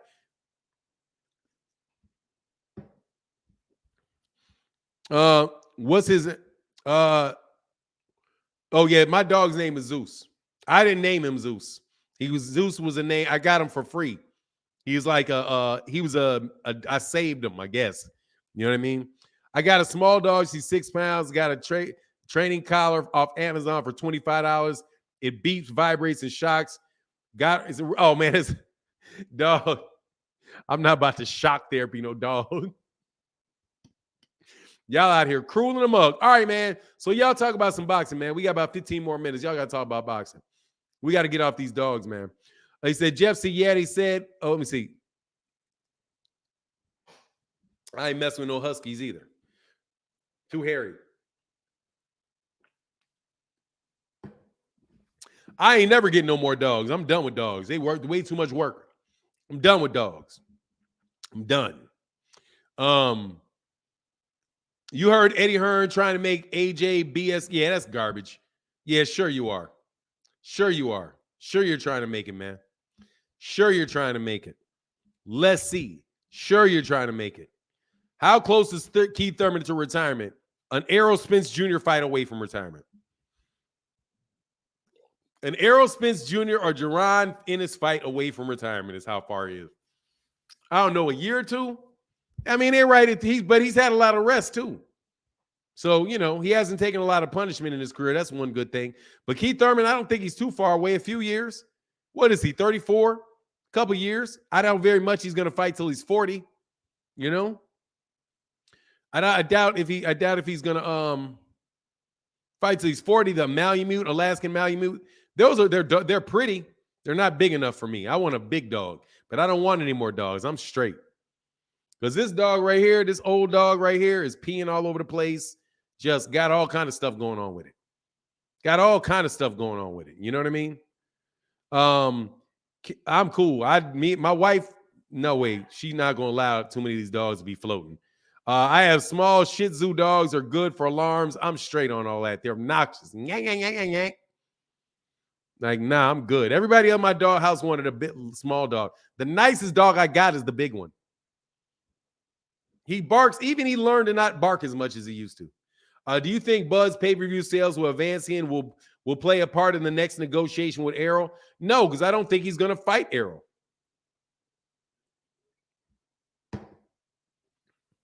I don't think he's going to fight Errol. I just don't think so. But will it play a part? If it does, it's not good. It's not going to help it. The fact that this thing is going to flop and burn, dude, this thing is not going to do. Bro, they're not going to do 30,000 pay-per-views. They are not going to get 30,000 pay-per-views, man. Not going to happen. Although they will lie about it. I'm going to tell you already, it's going to be 150,000. I already know it. I already know it. It's going to be 150,000 pay-per-views. No, it's going to watch. It's going to be 150,000. It's going to be 150,000, bro. They're going to say 150,000. They're going to say that. I already know they're going to say that, bro. Fight did 300K in Dubai already. And it's not, first of all, it's not going to do 20. It's not going to do 30,000. But you got to, I'm going to tell you, the stories, dude, you got, man, these dudes lie they lie so much. I'm just being real with you, bro. They lie so much. They make it up. Dude, everything is so convenient. There's something convenient every day. You know what I'm saying? It's convenient, and it's going to continue to be convenient. I'm going to tell you that's already what they're going to say. It's going to be a huge success. Without a doubt. It's going to be a huge success. He said 300K in Dubai. What is 300K in Dubai? Fanon, you should get plugged with Black Prime. Why? And how? Why? Like,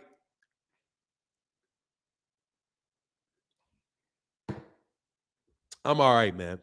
I don't know what to do with all of that. Buzz703 said, I got a dumb question. Who would you have picked, Mike Tyson or David Tua, both in their heyday? Mike Tyson. Definitely Mike Tyson. You would be a good fit for them. Why would I be a good fit for them? Call me up for the next fight. No worries. Call me up. Is Kinahan joke? Oh, okay. I wonder what Yankee communicators they'll hire. I don't know, man. They may get good communicators, man. There's plenty of people that know how to call fights. All of these, nobody has any better commentators than the others. Like, all of these commentator stuff is basically the same thing. Hey, Gary Russell Jr. is retired, man. I don't think we're ever going to see Gary Russell Jr. again. Just going to be real on that one. I don't think we're ever going to see Gary Russell Jr. again in the ring. I think that's a wrap, bro. Shame, bro. Fanon, would you take 250K to commentate for the Black Prime? Yes, absolutely, I would. For 250,000? Yes, no doubt. Yeah, absolutely, I would. Would I take $250,000 a year to do on my channel? Probably not. I don't think so. I don't know. As long as I don't have to tell stories, bro. I don't have a problem with BLK Prime itself. Be very, very clear. I don't have a problem with them making money, them doing what they got to do. I hope they do well. No joke. So I wouldn't have a problem with working with BLK Prime, and I don't have any problem with anybody working with anybody. You know, I don't care. Like, the only thing that I would say is that, like, it's not that, you know, I just don't want to have to. I would just never want to. They trying to recruit you, OG? Nah, I doubt it very much, bro. I doubt it very much. Like, I doubt very, very much that they're trying to recruit me, man. I have never gotten a call from them, so I would suspect that they are not trying to recruit me. However, you know, God bless them in what they do. No joke. I don't like how the fight went down, but it is what it is, man. Y'all better stop trying to recruit Fanon to janky promotions. I mean, look, dude, I don't know anything about Black Prime and how they're going to do what they're doing. I don't. And if they're out there to make business, that's cool. My problem is not BLK Prime. My problem is Bud. That's it. If they could have got the Errol Spence Jr. Terrence Crawford fight on BLK Prime, I wouldn't have a problem with it at all. I'd be like, wow, it's on BLK Prime. That's weird. That came from nowhere. But whatever. I'm not going to start hating on the fight because of that. I would have taken on, as long as I can see the fight, what difference does it make what network it's on? Really? For now, you need to learn how to understand the dog's language. Your dog is saying that he has a taste for some Crawford Ducky Dog treats. Is that what it is? Yeah, hey, man. I got a lot of Bud fans in my family, though. Trust me.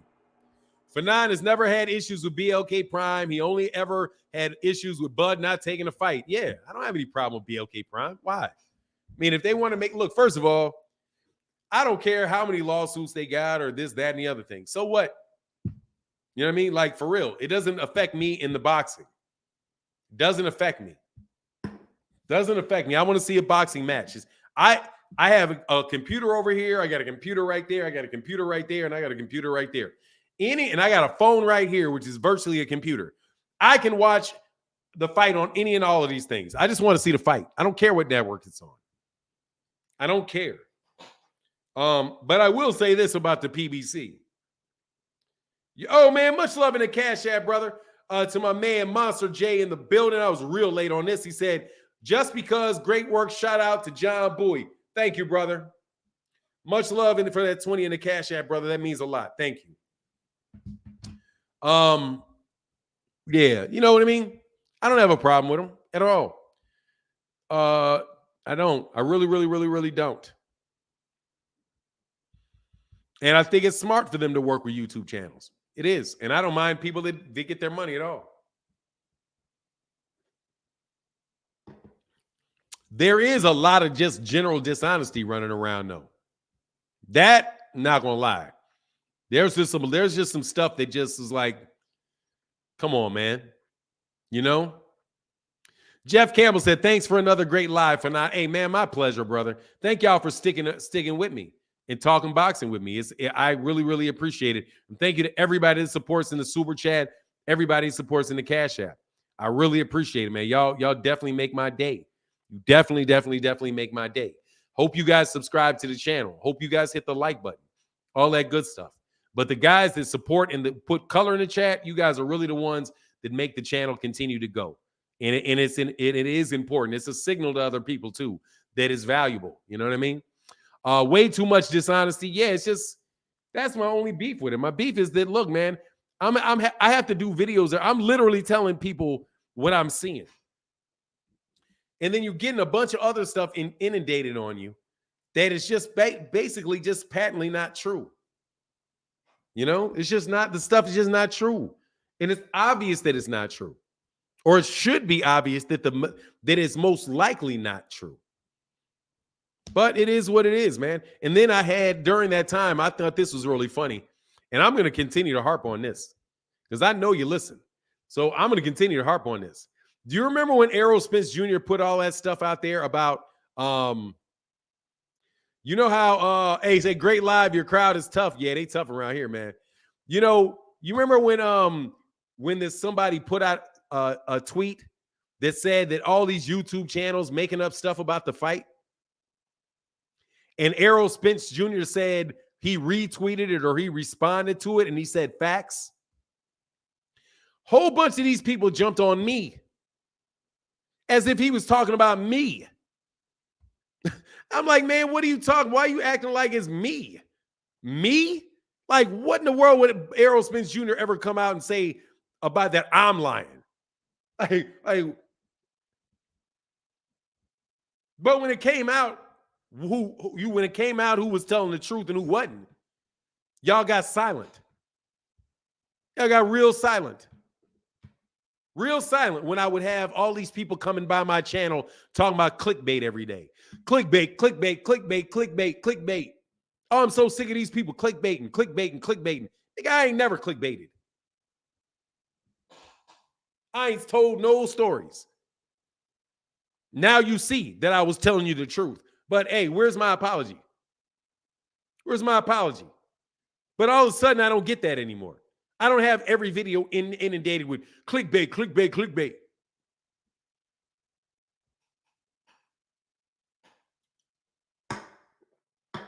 All I was ever doing was telling you what other people said and telling you whether I thought it was true or not. And I said it wasn't true. Timothy Sotomayor said, I defended you in every chat for 9. Man, these dudes was going at me all, but when it came out, they just, oh, well, you know, it's all about business. It's all about business, huh? It's all about business when it's somebody you like. But when it was me, it was clickbait, clickbait, clickbait. You cheating. That's how you growing your subscribers, by lying to them. Yeah, okay. Now what? Now what? Like I said, ain't no signed contracts, partner. Like I said, ain't no signed contract, bro. Ain't no agreement. None of that. Hey, exactly. Let us know what your opinion is while others lie under the guise of journalists. Now look, exactly, bro. You let us know your opinion while others lie under the guise of journalism. Now look, I told you the whole time. I told you the whole time. Where's my apology, partner? Where's my apology? And guess what? My channel's still growing. I got the same titles that I always had. But it ain't clickbait, clickbait, clickbait. Every 15 seconds, I got to throw somebody out for repeating what y'all kept saying about me. Zenith360 said, if I'm Espinoza, I'm sending Boots after Bud. Get that WBO strap, then make Spence versus Boots. Philly and Texas, much larger markets, more money, less drama, and risk of the feds watching, man. Much love in that super chat. Creole say, you sure did, OG. I did. And do I get any of my apologies? No, I did not. No apologies from nobody. Whole bunch of silence. Whole bunch of silence and waiting around for the next time. But like I said, I told you this fight is not agreed to. That was not true. But anyway, y'all just do you. I just want to rub it in your face just a little bit.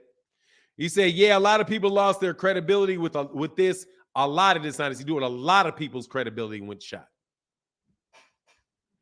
Whole bunch of people's did. God dog, man, I drink a lot of water fast. I can't believe I drank all of that. But I dang sure feel better. Cameron Duncan ain't doing business with Bud anymore. Oh, yeah, I forgot about Cameron Duncan. No, Cameron Duncan will make that fight. There was never a contract. You know this. There is and has not been money for the fight for 2022. You are spinning a false get out of my channel, brother. Ain't nobody trying to hear you, bro. Then what did Bud say he accepted? Then what did Bud accept? Mr. Quattlebaum. You got to go, Quattlebaum. I'm not trying to listen to you, man. You made up that name. That's a made-up name, bro. And it's a made-up story that you keep trying to feed people. Ain't nobody buying it. Sorry. It's a wrap. It's a wrap on all of that. Sorry, partner. But look, I'm going to get up out of here, man. This is my time. Thank you so much for your support. We will be back tomorrow cooking it up.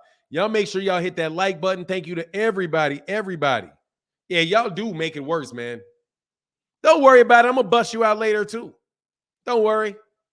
We got a critical mass around this part. Don't worry. I'll be busting you out later on, too. Like I said, hey. Let me ask you a question. Who's Errol fighting next? And what's the date?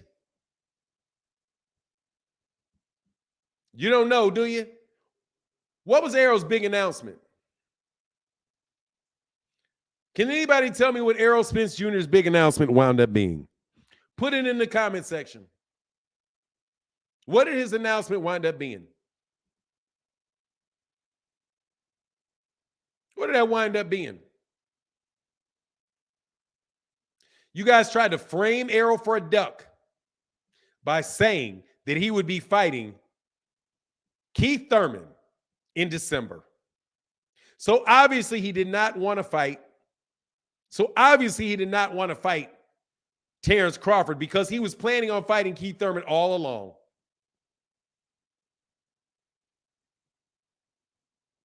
Right? So like I said, what's going to happen next? And it's going to happen again. And I'm going to tell you already, it's going to happen again. Lightweight fight, Frank Warren. What is that, Frank Warren? You mean Frank Martin? It's bad because they lie saying he's moving up, then lie about him fighting 147, which isn't. He may move up. He may move to 154. We don't know. But he said, nah, I'm going to circle the block. But we'll see when he says it. I don't know if he's fighting Keith Thurman or not. I don't know. He may get mandated today. It very well may get mandated today that he fights him. He may wind up fighting him. But guess what he's not going to do? He's not going to take a fight with him before it is mandated. Because if he makes the fight before it is mandated, they won't mandate it. And if he doesn't, and he takes that fight before they mandate it, and it's not mandated, he's going to get another mandatory due. So it doesn't make any sense to fight him until they mandate it. They would have to mandate that fight. And even in that case, we'll see. You know what I mean? John Boy said, don't need to apologize. Don't need no apologies. You got some loyal ass people here. I was called your recruiter. Hey man, you my guy though, bro. Much love in that super chat, brother. I appreciate it though, man. John Boy, thank you for your support. It really is. I can't tell you how much I appreciate it. But look, I'm about to get up out of here, man. Y'all enjoy the rest of your day. And with that, I'm out. Deuces.